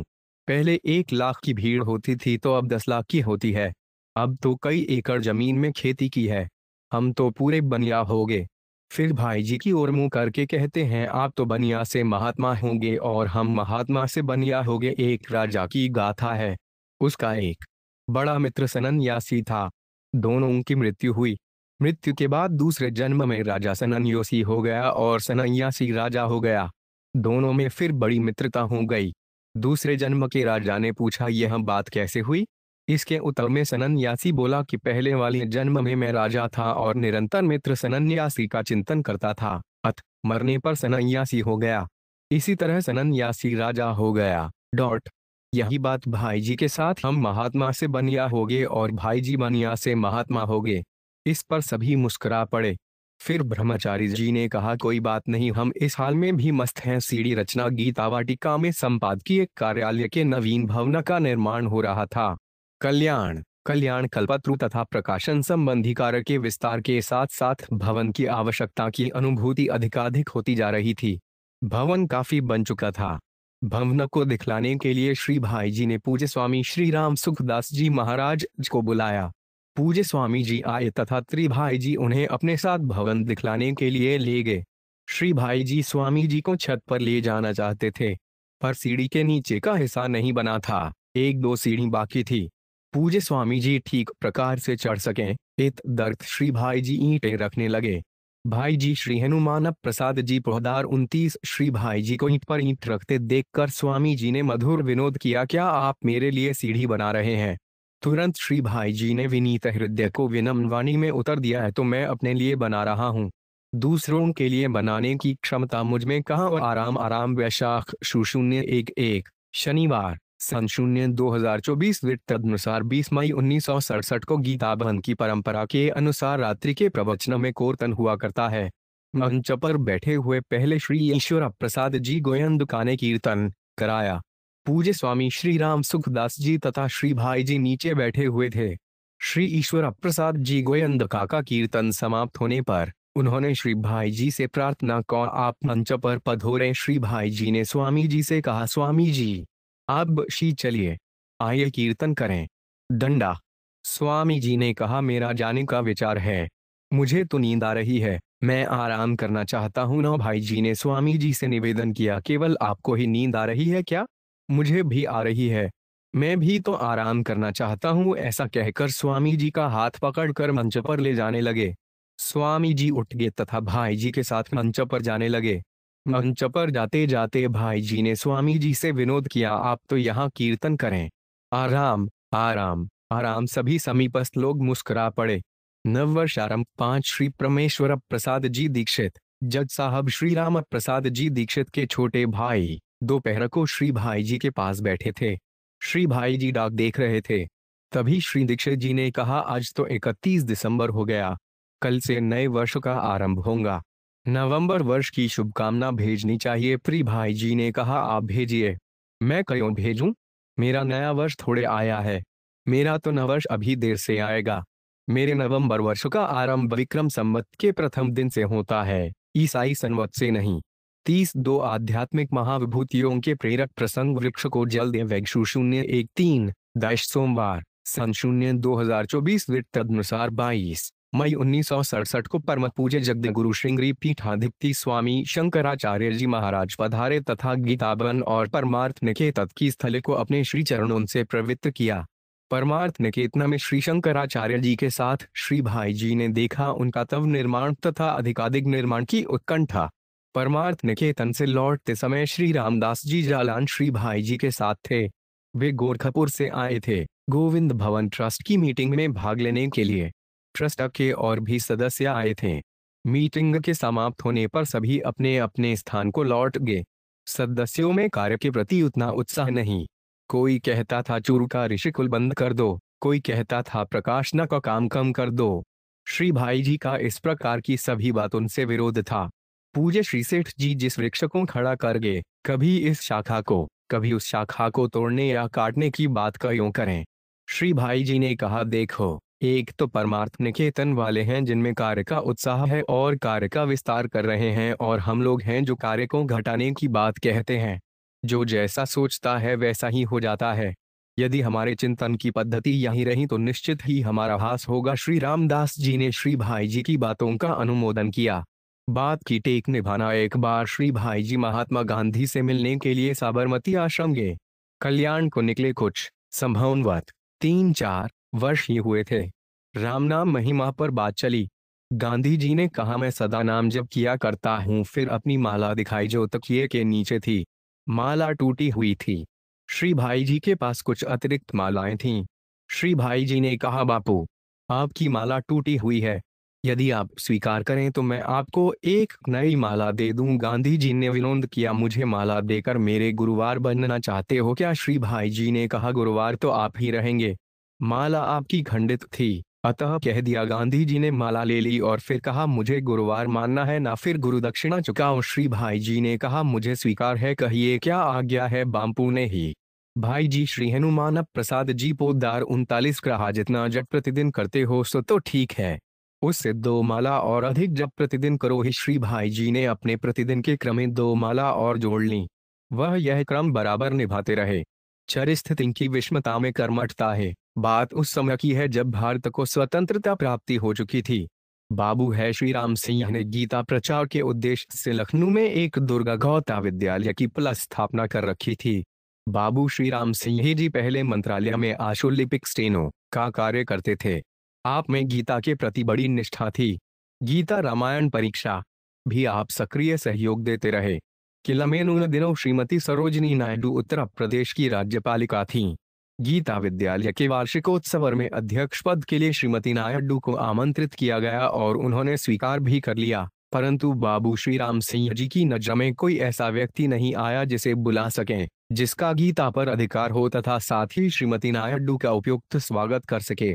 बाबू श्री राम सिंह जी ने इसकी चर्चा श्री परमेश्वर जी अग्रवाल मेरठ वालों से को। श्री परमेश्वर जी ने श्री भाई जी के नाम का सुझाव दिया और तुरंत जच गया। 3 श्री भाई जी को बुलाने के लिए गोरखपुर फोन किया गया।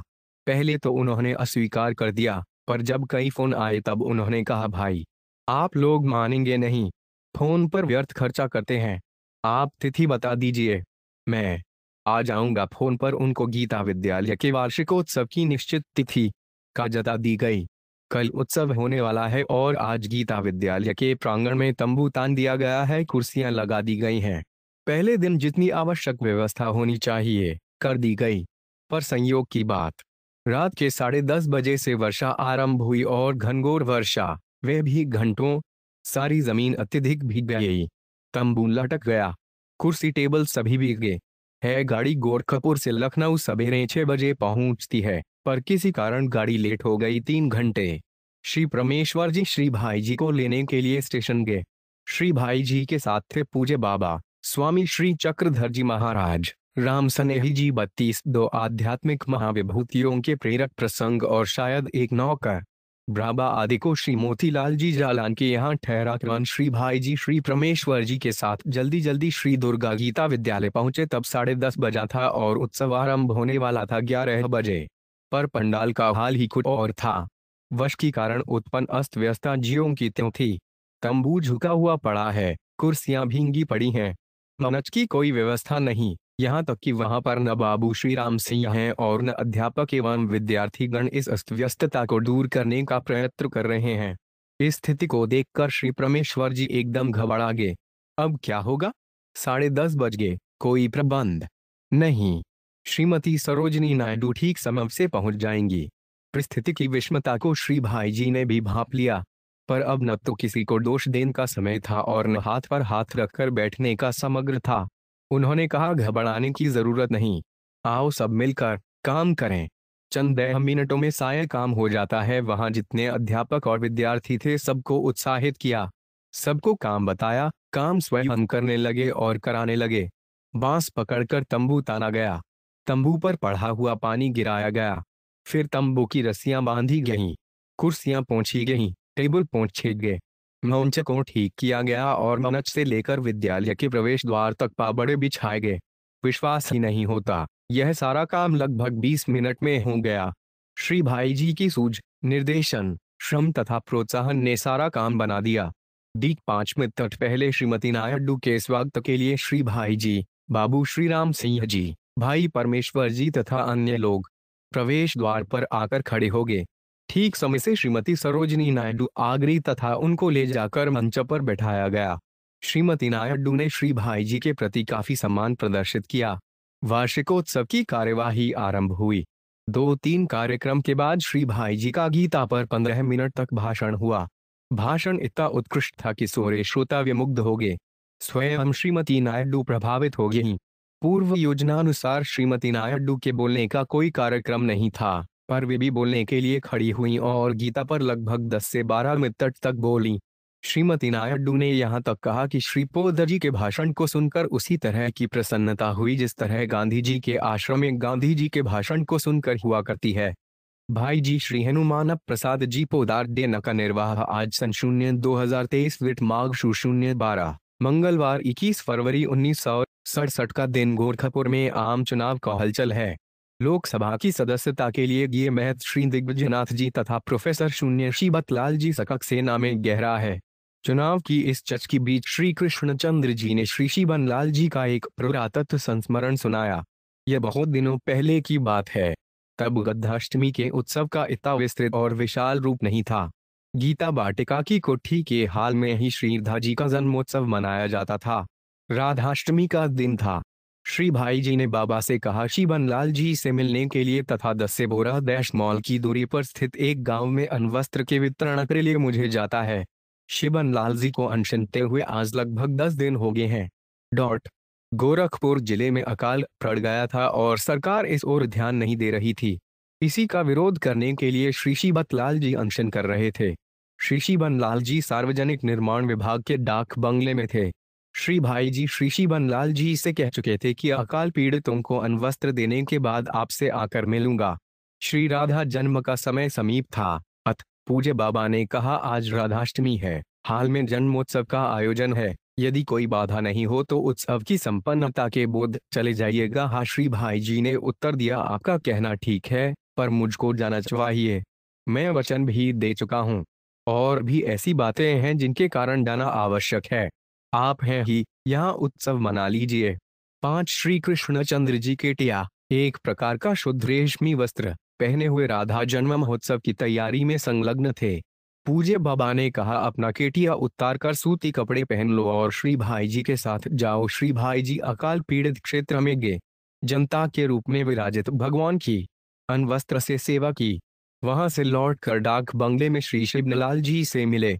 गीता वाटिका में उधर श्री राधा जी का प्राकट्य हुआ और लगभग उसी समय डाक बंगले में इधर श्री भाई जी श्री शिवनलाल जी से गले मिल रहे हैं। इन दोनों प्रसंगों का समय लगभग एक ही था।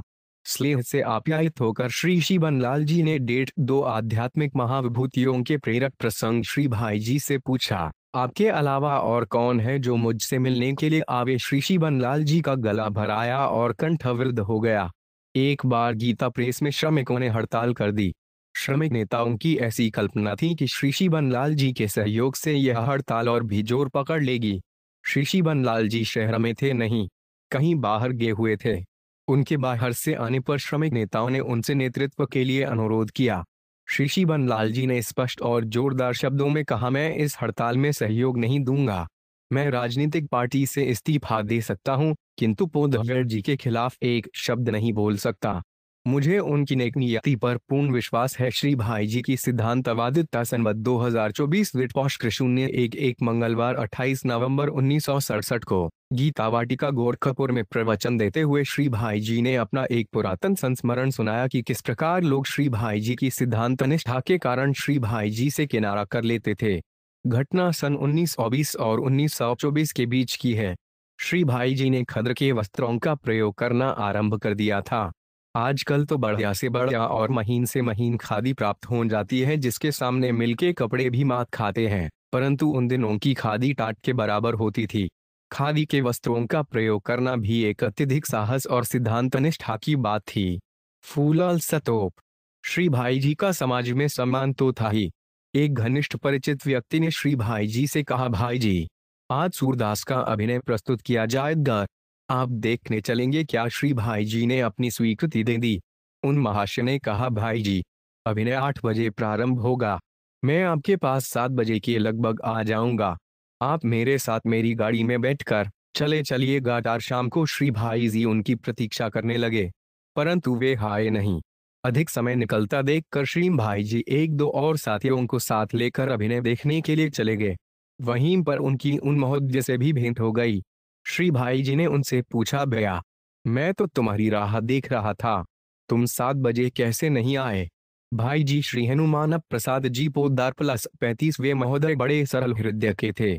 उन्होंने मन की सच्ची बात का निवेदन हुए कहा, यदि आप क्षमा कर दें तो आपको सच सच बता दूं। श्री भाई जी ने कहा, क्षमा की क्या बात है, अवश्य बताओ। श्री भाई जी से आश्वस्त होकर उन महोदयों ने बताया, भाई जी, आप तो हैं और आप बहुत मोटी खादी का प्रयोग करते हैं। आप मेरे न में बैठेंगे तो लोग क्या कहेंगे? आपकी मोटी खादी की बात को चलाकर भ्रद उड़ा सकते हैं। इसी संकोच से मैं आपको लेने के लिए नहीं आया। उनकी सत्यवादिता को देखकर श्री भाई जी बहुत प्रसन्न हुए। साथ ही वादी के प्रति उनकी निष्ठा और भी सुदृढ़ हो गई कि समाज भले ही स्वीकार या सत्कार न करें, अपने को वही करना है जो उचित है। पाबंदी।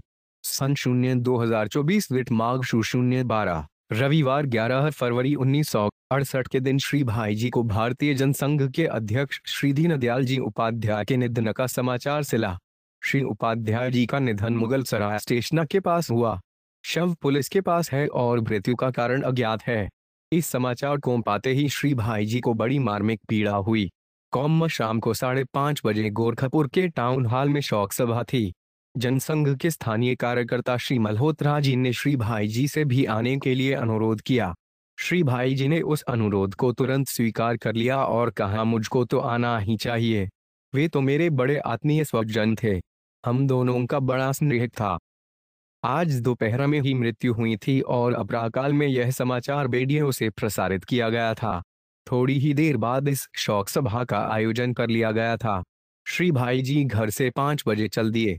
कार में श्री राधे श्याम जी बंका ने श्री भाई जी से कहा, आप जल्दी चल रहे हैं? श्री भाई जी ने कहा, जल्दी कैसे चल रहे हैं? उन्होंने कहा था कि 5:30 बजे से सभा है। श्री बंका जी, वह तो ठीक है, पर सभा की कार्यवाही 5:30 बजे से प्लस आरंभ नहीं हो पाएगी। अभी तो अच्छी प्रकार से प्रचार भी नहीं हो पाया है। डंडा। श्री भाई जी ने कहा, इससे क्या, अपने को तो समय पर पहुंचना है, पर $36 जो आध्यात्मिक महाविभूतियों के प्रेरक प्रसंग कुछ देर रुक कर कहा दो तो खराबी है।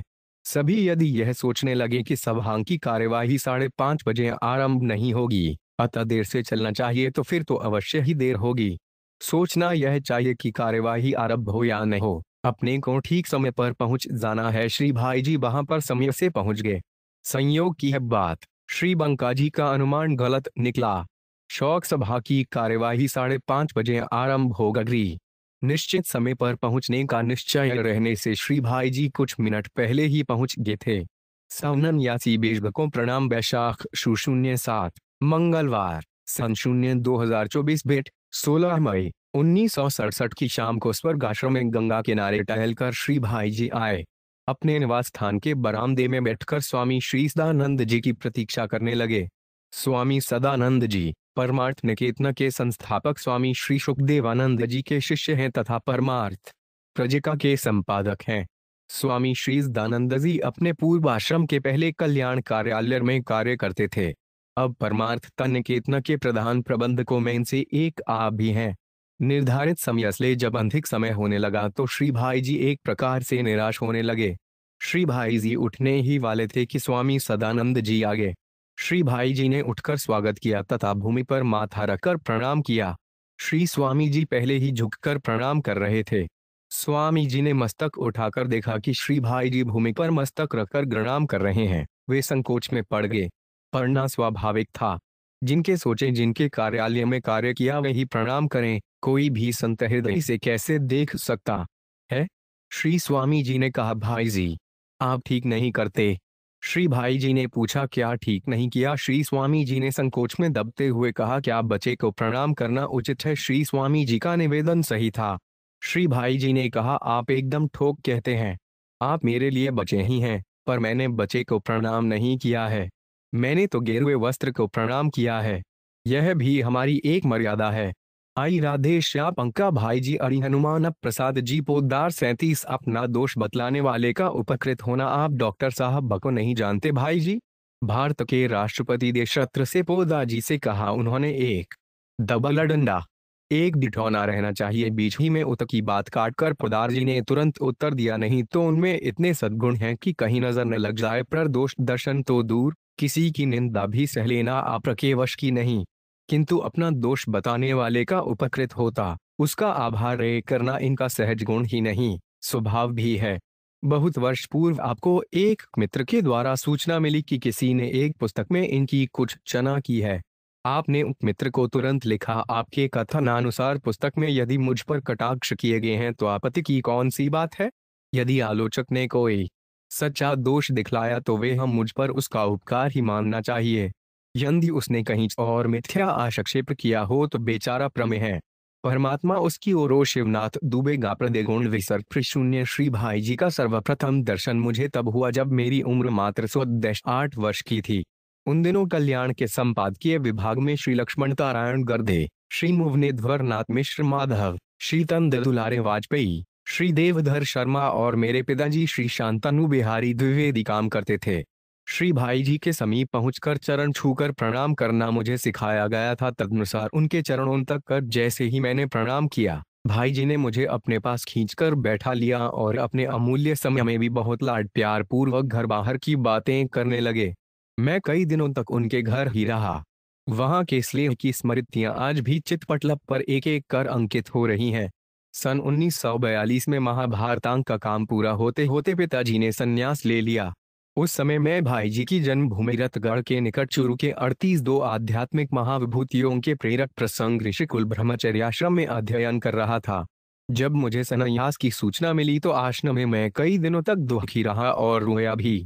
उस समय श्री भाई जी ने मुझे रतनगढ़ बुलवा लिया और विश्वास, आश्वासन और स्नेह की वही वर्षा की जिसे आज भी याद कर हृदय गदगद हो उठता है। सन 43 में ऋषिकुल का स्नातक होकर अपने गांव महराई आ गया। चर आने के पश्चात विवाह पर्यंत भाई जी से मैं मिल न सका। विवाह काल में ही भाई जी का एक कार्ड आया, प्रिय विश्वम्भर शुभाशीष तुम्हारा हनुमान प्रसाद पोद्दार। यह कार्ड मेरे एक अभिभावक के हाथ लगा।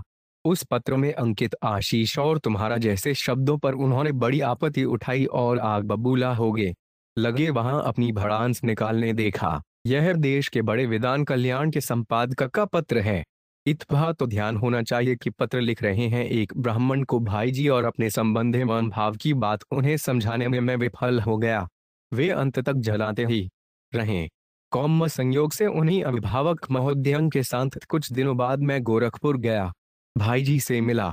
अपने पहले संस्कार के अनुसार हो मैंने उन्हें प्रणाम किया। बस भाई जी ने मेरा हाथ पकड़ लिया, स्वयं हाथ जोड़ लिए, बोले, अच्छा विश्वम्भर आगे, अब तुम छोटे बच्चे नहीं बड़े होगे, ब्राह्मण हो, पूज्य हो, तुम पैर छूकर प्रणाम करो, यह नहीं चलेगा। अब तो मेरा ही तुम्हें प्रणाम करना कर्तव्य है। प्रसन्न हो न। घर में सब लोग स्वस्थ प्रसन्न हैं न? पूछते हुए भाई जी ने प्रणाम के गौरव में एक छोटा सा प्रवचन ही दे डाला। देखो, इस प्रणाम में बहुत से गुण हैं।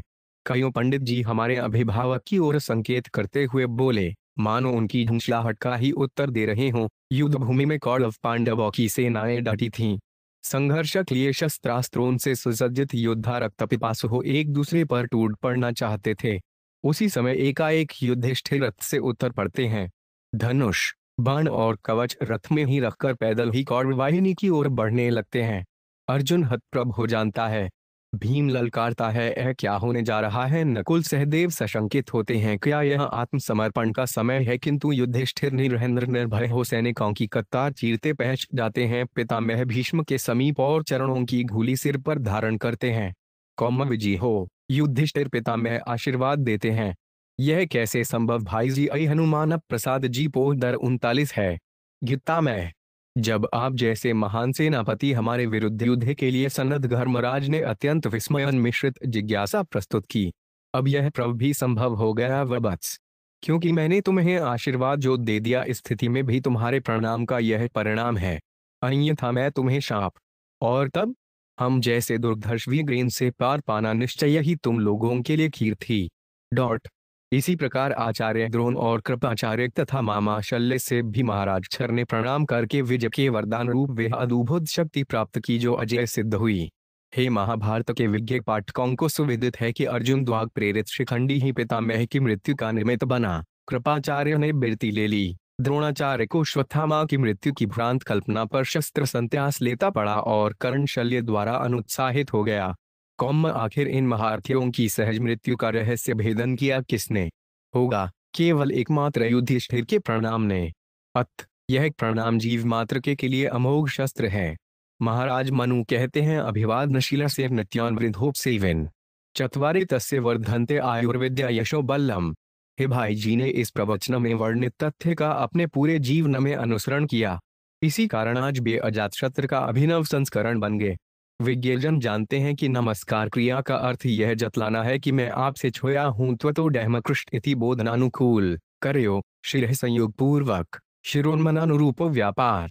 सारा झमेला झगड़ा अभिमान से होता है और नमस्कार ठीक शून्य उसी पर निर्णायक चोट पहुंचाता है। तब क्यों न कोई समझदार सहृदय नमस्कार करने वाले के वश हो जाए। इस पर भी किसी का अहम ऐसा करते से बरबस रोकता है तो तुलसी बाबा ने दूसरा शस्त्र बताया है जो यह उपाय सहज ही साध लेता है। वे कहते हैं, सिए राम सब जग जानी करक प्रणाम जोरे जुगल पानी ब्री विश्वम्भर नाथ द्विवेदी। दो आध्यात्मिक महाविभूतियों के प्रेरक प्रसंग विसूचिका हैजा। रोगी की सेवा आधुनिक युग में स्व की परिधि क्रमश लघु लघुतर लघुतम होती चली जा रही है। प्राय मनुष्य अपनी प्रत्येक क्रिया के संपादन के पूर्व ही कुशल व्यापारी की भांति उसके द्वारा लौकिक लाभ हानि को तौल लेता है। दूसरे को सेवा का उपदेश सभी देते हैं पर स्वयं को सेवा से अछूता रखते हैं, मानो वह छूत का रोग हो। इसी से निस्वार्थ निष्कपट निष्काम व्यवहार या सेवा लुप्त सी होती चली जा रही है। पर कहीं कहीं इसके अंदर आदर्श आज भी उपलब्ध होते हैं। घटना पुराती है। गीता भवन स्वर्गाश्रम का सत्संग मंडप श्रोताओं से भरा हुआ था। ओजस्वी वक्ता थे परम श्रद्धेय श्री भाई जी श्री हनुमान प्रसाद जी। पुहार पर्याप्त जनता होने पर भी उनके प्रवचन में गंभीर शांति चारों ओर विद्यमान थी। प्रवचन समाप्त होने पर एक आवश्यक सूचना जिसमें सेवा अपेक्षित थी एक सत्संगी भाई की ओर से वक्ता द्वारा सुनाएगी। राजस्थान से एक संप्रांत किंतु अभावग्रस्त ब्राह्मण देवता आए हुए हैं। अचानक भयानक हैजा हो जाने के कारण उनकी स्थिति चिंताजनक हो गई है। इस अशक्त अवस्था में उन्हें सेवा कोई आवश्यकता है। कृपया उत्साही पुरुष अपना नाम लिखवाएं। रात्रिभ्रंग की सेवा के लिए 4 व्यक्तियों के नाम चाहिए। प्रथम बार सूचना पड़े जाने पर केवल 2 उत्साही भाइयों ने अपना नाम लिखवाया।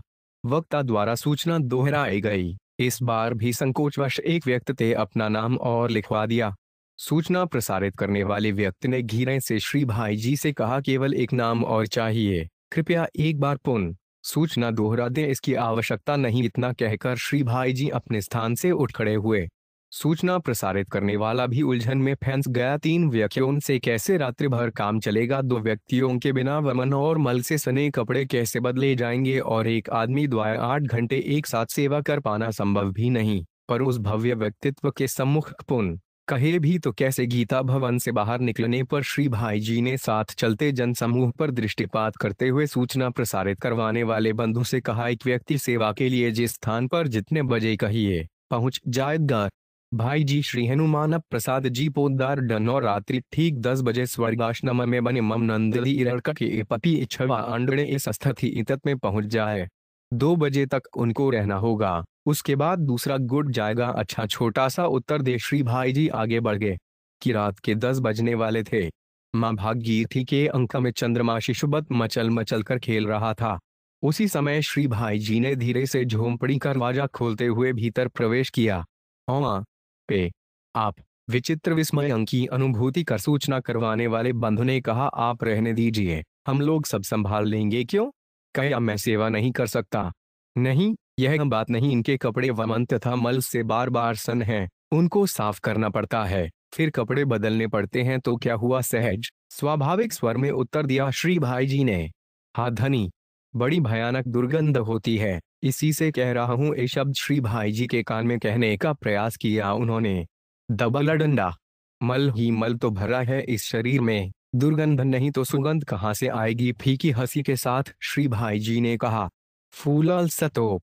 श्री भाई जी द्वारा बिना किसी हिचक के सेवा चलती रही। मल से सने कपड़ों को बदलना, बमन साफ करना, दवा देना, कुला कराना, जल पिलाना।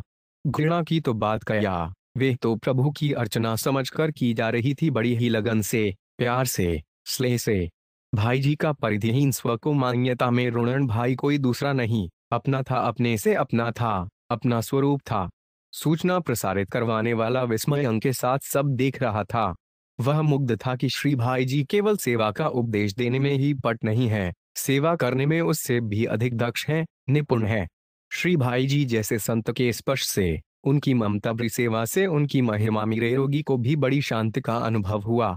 श्री भाई जी की पारी का समय पूरा होते होते उसकी स्थिति में पर्याप्त सुधार हो गया और जब श्री भाई जी लौटने लगे, उसने सजल नेत्रों से श्री भाई जी का भाव अभिनंदन किया।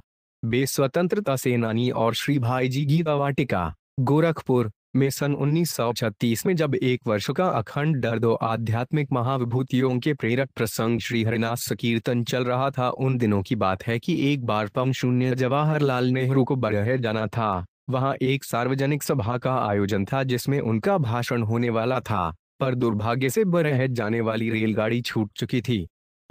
वहां जाने का केवल एक ही साधन शेष रह गया था कि सभा के निश्चित समय पर पहुंचने के लिए किराए या मगनी की कार से जाया जाए। बाबा श्री राघवदास जी ने बहुत प्रयत्न किया, पर न तो कहीं से किराए पर मोटर मिल सकी और न ही किसी ने नेहरू जी के लिए अपनी मोटर दी। जो भी उनके लिए मोटर देता वही अंग्रेज सरकार का कोप भाजन बनता। हार थक कर बाबा राघवदास जी श्री भाई जी के पास गीता वाटिका आए और सारी स्थिति का निवेदन कर अंत में बड़े ही संकोच से कहा, हमारी इज्जत का सवाल है, हमें बरहजान जानना बहुत जरूरी है, पर कहीं से भी मोटर नहीं मिल रही है। आपसे विनम्र प्रार्थना है कि आप मोटर की व्यवस्था करा दें। श्री भाई जी का सदा से ही सहादर्श रहा कि उन्हें चाहे बड़ी से बड़ी हानि क्यों न उठानी पड़े, दूसरों की सुख सुविधा के लिए वे सदैव तत्पर रहा करते थे। उन्होंने तुरंत अपनी मोटर दे दी, जिसे लेकर बाबा राघवदास जी चले गए। लोगों ने पीछे से हाहाकार देकर, आप व्यर्थ का संकट मोल ले रहे हैं, सरकार आपसे जवाब तलब कर सकती है। बड़े ही शांत चित्त, स्थिर मत और स्मित हास्य से श्री भाई जी ने उत्तर दिया, द्वार पर आए अतिथि का स्वागत करना मेरा कर्तव्य है। क्या शादी विवाह के अवसर पर मोटर मगनी नहीं दी जाती है? फिर यह कार्य तो बड़ा महान है। पंडित नेहरू उपयुक्त अवसर पर बरहेज पहुंच गए। लौटते हुए वे गीता वाटिका में आए और श्री भाई जी के यहाँ चाय पी। रात्रि को श्री राम प्रसाद जी अवस्थी C0I0 इंस्पेक्टर श्री भाई जी के पास आए और उन्होंने विनोद में श्री भाई जी से कहा, भाई जी आपका नाम डायरी में नोट हो गया है कि आपने राष्ट्रीय नेताओं को अपनी मोटर दी। श्री भाई जी ने मुस्कुराकर उनकी बात का समर्थन किया। डॉक्टर शून्य संपूर्णानंद जी, श्री गोविंद हुकम जी पंताद से भाई जी की बड़ी आत्मीयता थी।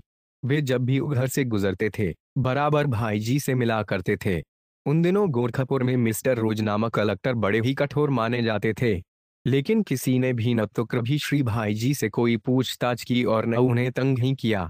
अंग्रेज सरकार जानती थी कि श्री भाई जी का कार्यक्षेत्र अध्यात्म है, राजनीतिज्ञ उनसे संपर्क होने के बावजूद भी राजनीति से उनका कोई ताल्लुक नहीं है और न वे राजनीतिक गतिविधियों में कभी भाग ही लेते हैं, ऐसा उनको विश्वास था।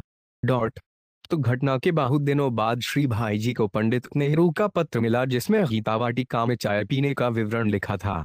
फूलाल सतोप प्रणाम का विलक्षण प्रभाव।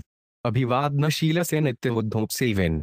फूलाल सतोप चत्वारि तस्य वर्धन्ते आयु प्रज्ञा यशो बलम। मनु 2 से 121। जो नित्य अपने गुरुजनों एवं वृद्ध व्यक्तियों की सेवा में तत्पर रहता है तथा उनको प्रणाम करता है, उसकी 4 वस्तुओं की वृद्धि होती है, आयु, बुद्धि, यश तथा बल। शास्त्र के इस वचन का श्री भाई जी के जीवन में बहुत ऊंचा स्थान है। वे अपने से बड़ों को पैर छूकर प्रणाम करते थे। साधु संतों एवं पंडितों को भी चरण स्पर्श करके प्रणाम करते थे। उन्हें अपने घर में रसोई बनाने वाले ब्राह्मण को बड़ी पैर छूकर प्रणाम करते देखा गया है। पिता पितामह के श्राद्ध में ब्राह्मण भोजन होने पर वे दक्षिणा देते समय पंडितों को चरण छूकर प्रणाम करते थे। अपने श्राद्ध कार्य करने वाले तथा अपने से बहुत छोटी आयु वाले पंडितों को जब श्री भाई जी प्रणाम करते थे तब युवा पंडित संकोच के मारे गर जाते थे, पर बड़ी भाई जी आदर्श का निर्वाह अवश्य करते थे। रिप्राय अपना प्रवचन आरंभ करने के पूर्व वे उपस्थित श्रोताओं को यह कहते हुए विश्व ब्रह्मांड के रूप में अभिव्यक्त भगवान के नाते आप सब के आई चरणों में सभक्ति नमस्कार प्रणाम करते थे। श्री भाई जी अपनी लाचारी की अवस्था में भी यथासंभव अपने इस स्वभाव का निर्वाह करते रहे। अंतिम बीमारी के दिनों में गोरखपुर स्थित पूर्वोत्तर रेलवे के केंद्रीय अस्पताल के सर्जरी विभाग के DTM 0 श्री शर्मा जी विशुद्ध प्यारंग के नाते श्री भाई जी को देखने आते थे। एक दिन श्री भाई जी का दर्शन करने, उन्हें प्रणाम करने के लिए उनकी वयोवृद्ध माता जी उनके साथ आईं। डॉक्टर साहब ने कमरे में प्रवेश करते ही हाथ जोड़कर श्री भाई जी को प्रणाम किया। श्री भाई जी ने उनके प्रणाम का उत्तर प्रणाम कहकर दिया।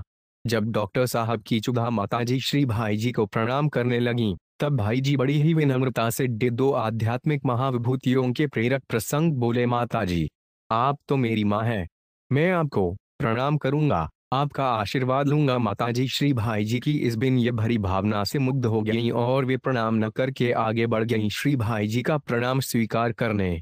श्री भाई जी ने चारपाई से झुककर माता जी का चरण स्पर्श करके उन्हें प्रणाम किया। माता जी वृद्ध हैं, पर वे आयु में श्री भाई जी से छोटी हैं तथा वे श्री भाई जी के प्रति श्रद्धा रखती हैं और उसी भाव से वे श्री भाई जी को प्रणाम करने पर ध्यारी थीं। पर स्वजन की माँ अपनी माँ है और माँ सदा प्रणम्य है, इस आदर्श का निर्वाह श्री भाई जी कैसे न करते। डॉक्टर साहब तथा उपस्थित सभी व्यक्ति श्री भाई जी के इस व्यवहार से मुग्ध हो गए कि इतने बड़े होकर भी ये माता जी का स्पर्श कर उन्हें प्रणाम करते हैं और वह भी अपनी लाचारी की अवस्था में। हे लेटे हाथ जोड़कर प्रणाम कर लेना ही पर्याप्त था, पर श्री भाई जी ने ज्वारपाई से झुककर प्रणाम करने में ही संतोष अनुभव किया। श्री भाई जी को अनुभव हो गया कि उनके इस प्रकार विवशता की स्थिति में चारपाई से झुककर प्रणाम करने से डॉक्टर साहब तथा अन्य व्यक्तियों का हृदय भर आता है। अतएव वे अपने इस व्यवहार का औचित्य बताते हुए बोले, गुरुजनों को प्रणाम करना हमारी संस्कृति का प्रधान तत्व है। प्रणाम की क्रिया ने महाभारत युद्ध के परिणाम को बदल दिया। कथा इस प्रकार है, कुरुक्षेत्र का युद्ध स्थल है। कौरव पांडवों की सेना युद्ध के लिए प्रस्तुत है। युद्ध आरंभ का संकेत प्राप्त करते ही अस्त्र शस्त्र चलाने को सब उद्यत हैं। ऐसे गंभीर समय में युधिष्ठिर अपना कवच तथा अस्त्र शस्त्र उतार कर रख देते हैं और नंगे पांव कौरवों की सेना की ओर प्रस्थान करते हैं। वे अपने हाथों से भाइयों को संकेत करते हैं कि तुम लोग भी ऐसे ही मेरे साथ हो जाओ। दोनों ओर सन्नाटा छा जाता है। सब हतप्रभ हो जाते हैं कि यह क्या हो रहा है।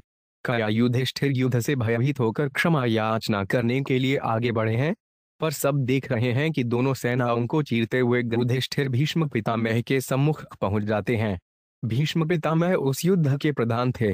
युधिष्ठिर ने दादाजी के चरणों पर अपना मस्तक टेककर कहा, दादाजी मैं युधिष्ठिर अपने भाइयों सहित आपको प्रणाम करता हूँ। भीष्म पितामह ने कहा, बेटा तुम्हारी जय हो। युधिष्ठिर पूछते हैं, दादाजी आपके रहते हमारी जय कैसे होगी? भीष्म पितामह ने कहा, बेटा तुम आगे इसलिए तुम्हारी जय होगी, यदि नहीं आते तो मैं तुम्हें शाप दे देता और तुम्हारी हार हो जाती।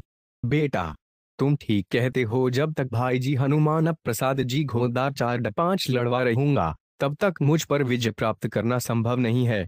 मैं बेईमानी नहीं करूंगा कि अपने पूरे कौशल का प्रयोग न करूं, फिर भी तुम्हारी जीत है। युद्ध में जब मुझे कोई पराजित न कर सके, तब तुम मेरे पास आना। अपने पराजित होने का उपाय तुम्हें बता दूंगा। दो यही हुआ। युधिष्ठिर भीष्म पितामह से उनके पराजित होने का उपाय पूछने गए और उन्होंने स्पष्ट बता दिया। शिखंडी जन्म के समय स्त्री था, पीछे लिंग परिवर्तन हो गया। स्त्री पर शस्त्र नहीं चलाया जाता, यह आर्य है। अतएव इसे आगे रखकर अर्जुन युद्ध करे तो मैं पराजित हो जाऊंगा। कारण, मैं अस्त्र शस्त्र का प्रहार बंद कर दूंगा। वैसे ही किया गया और पितामह जैसे अजय महारथी पराजित हो गए। इसके पश्चात युधिष्ठिर गुरुवार द्रोणाचार्य के पास पहुंचे। गुरुवार द्रोणाचार्य युद्ध काल के आचार्य थे और कौरव पांडवों को युद्ध कला की शिक्षा आपने ही दी थी। गुरुवार द्रोणाचार्य के पास पहुंचकर युधिष्ठिर ने अपना नाम लेकर उन्हें प्रणाम किया। गुरुवार द्रोणाचार्य ने कहा, बेटा तुम्हारी जय हो। प्रश्न हुआ, आपके रहते जय कैसे होगी? बताया, मैं ब्राह्मण हूँ, मुझ में क्षत्रियों जैसा धैर्य नहीं, एवं युद्धस्थल में मुझे कोई गंभीर शौक समाचार सुना देगा तो मेरा धीरज जाता रहेगा और मैं सरलता से पराजित हो जाऊंगा। आगे चलकर यही किया गया। गुरुवार द्रोणाचार्य के पुत्र का नाम था अश्वत्थामा। एक हाथी का भी यही नाम था। हाथी को मार डाला गया और स्वयं धर्मसज युधिष्ठिर ने द्रोणाचार्य के पास जाकर उन्हें सूचना दी, अश्वत्थामा हाथ। इतना कहने के साथ ही युद्ध के बाजे बड़े जोर से बजा दिए गए। युधिष्ठिर ने अपने सत्य की रक्षा करने के लिए आगे कहा, नरों वा कुंजरों वा, पर ये शब्द गुरुवार द्रोणाचार्य को सुनाई न पड़े। एक तो बहुत धीरे से कहे गए थे, दूसरे रण के बाजे बड़े जोर से बज रहे थे। गुरुवार द्रोणाचार्य ने इस संवाद से यह अर्थ लिया कि उनका उत्तर अश्वत्थामा मारा गया और वे पुत्र शोक में विह्वल हो गए। इसी अवस्था में उत पर अस्त्र छोड़ा गया और वे पराजित हो गए। इसके पश्चात धर्मराज युधिष्ठिर कृपाचार्य के पास पहुंचे और उन्होंने वैसे ही उन आचार्य के चरणों में प्रणाम किया। कृपाचार्य जी ने आशीर्वाद दिया, बेटा तुम्हारी जय हो। प्रश्न हुआ, आपके रहते कैसे जय होगी? कृपाचार्य ने बताया, मैं युद्ध में लड़ूंगा नहीं, युद्ध स्थल छोड़कर विरक्त जीवन व्यतीत करूंगा। उन्होंने वैसा ही किया। 46 दो आध्यात्मिक महाविभूतियों के प्रेरक प्रसंग। अंत में धर्मराज युधिष्ठिर अपने मामा शल्य के पास पहुंचे और उन्हें भी उन्होंने चरण छूकर प्रणाम किया।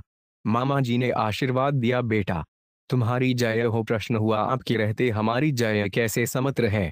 मामा जी ने उत्तर दिया, भीष्म पितामह के गिर जाने पर कर्ण सेनापति होंगे, अर्जुन के साथ उनका युद्ध होगा। उसकी प्रतिज्ञा है कि वह अर्जुन के अतिरिक्त अन्य किससे युद्ध नहीं करेगा। अर्जुन के सारथी श्री कृष्ण है, अतएव कर्ण को उनके समान अश्व संचालन में पटु सारथी चाहिए। मैं इस कला का पंडित हूँ। श्री कृष्ण की तुलना में यदि कोई टिकने का साहस कर सकता है तो वे मैं हूँ। कर्ण मुझे अपना सारथी बताने की मांग रखेगा। मैं उसकी प्रार्थना स्वीकार कर लगा, पर इस शर्त पर कि मैं सारथी अवस्था में कर्ण को कुछ भी भला बुरा कहूँ। कर्ण उसे सुनता रहेगा, प्रत्युत्तर नहीं देगा। बस उस समय में कर्ण का आत्मबल कम करूंगा और आत्मयस्त ही योद्धा का प्राण है। कर्ण का आत्मबल कर्ण होगा और इस प्रकार उस पर अर्जुन विजय प्राप्त करने में सफल होगा। आगे चलकर ऐसा हुआ। सारथी रूप में शल्य बराबर कर्ण का डतला भंग करते रहे। कहीं शशक से युद्ध कर सकता है? अर्जुन के सामने तुम शशक हो आदि व्यंग करते रहें। बार बार इस प्रकार की विपरीत बातें सुनने से कर्णक मन को दृढ़ता में कुछ अंतर आया और अर्जुन उन्हें पराजित करने में सफल हो गए। इस प्रकार महाराज युधिष्ठिर के प्रणाम करने की क्रिया ने महाभारत के अंतिम परिणाम को बदल दिया। अन्यथा कौरवों पर विजय पाना पांडवों के लिए असंभव सा था। आत्म प्रशंसा आत्महत्या है। सन 1965 की बात है। प्रिय भाई जी, श्री हनुमान प्रसाद जी पोद्र वृंदावन गए। स्थानीय नगर पालिका हाल में उनके सत्संग की व्यवस्था हुई। नगर पालिका के अध्यक्ष इस अवसर सुंदर लाभ उठाते हुए श्री भाई जी के अनजान में उन्हें अभिनंदन पत्र प्रदान करने की व्यवस्था को। सभा आरंभ होने पर श्री भाई जी को ज्ञात हुआ कि अध्यक्ष महोदय अभिनंदन पत्र प्रदान करने जा रहे हैं। उन्होंने बड़ी दृढ़ता के साथ किंतु विनम्र शब्दों में अभिनंदन पत्र प्रदान करने का विरोध किया, परंतु वहां उपस्थित कतिपय गुरुजनों एवं महात्माओं ने उन्हें आदेश दिया कि वे चुपचाप बैठे रहें, उसका विरोध न करें। उन्होंने कहा, भाई जी अनुपात प्रस्ताद जी बुहार, आप मन से इसको स्वीकार न कीजिए, बाहरी रूप में अभिनंदन पत्र प्रदान करके इनको संतुष्ट हो लेने दीजिए। गुरुजनों के आदेश के सामने श्री भाई जी नतमस्तक हो गए में, किंतु उन्होंने उठकर अभिनंदन पत्र स्वीकार नहीं किया। अध्यक्ष महोदय ने अपने संक्षिप्त भाषण में प्रिय भाई जी की बड़ी प्रशंसा की और अंत में उन्होंने कहा, निर्णय को मानो भाई जी मूर्ति हैं, श्री भाई जी अपनी प्रशंसा के शब्द सुनकर बड़े ही संकुचित हुए, परंतु अपने शिलांश बीच में कुछ नहीं। अध्यक्ष के भाषण के बाद ध्रुवराय जी का प्रवचन प्रारंभ हुआ। श्री भाई जी ने मैं अभिनंदन पत्र प्रदान करने तथा स्वीकार करने का सदा से विरोधी रहा हूँ। इसी से मैंने आप लोगों की प्रीति एवं कृपा का हृदय से आदर करते हुए भी अभिनंदन पत्र का विरोध किया है। संभव है मेरी यह चेष्टा अधिक भो मात्र बड़ाई की अभिलाषा छिपे रूप में रहती है। श्री प्रबोधानंद सरस्वती के है शब्द हैं समाकल्याति धोरगर लंति चापमान सुधाम हमंते अभितंदन प्रत्रे लिए विरोध किया।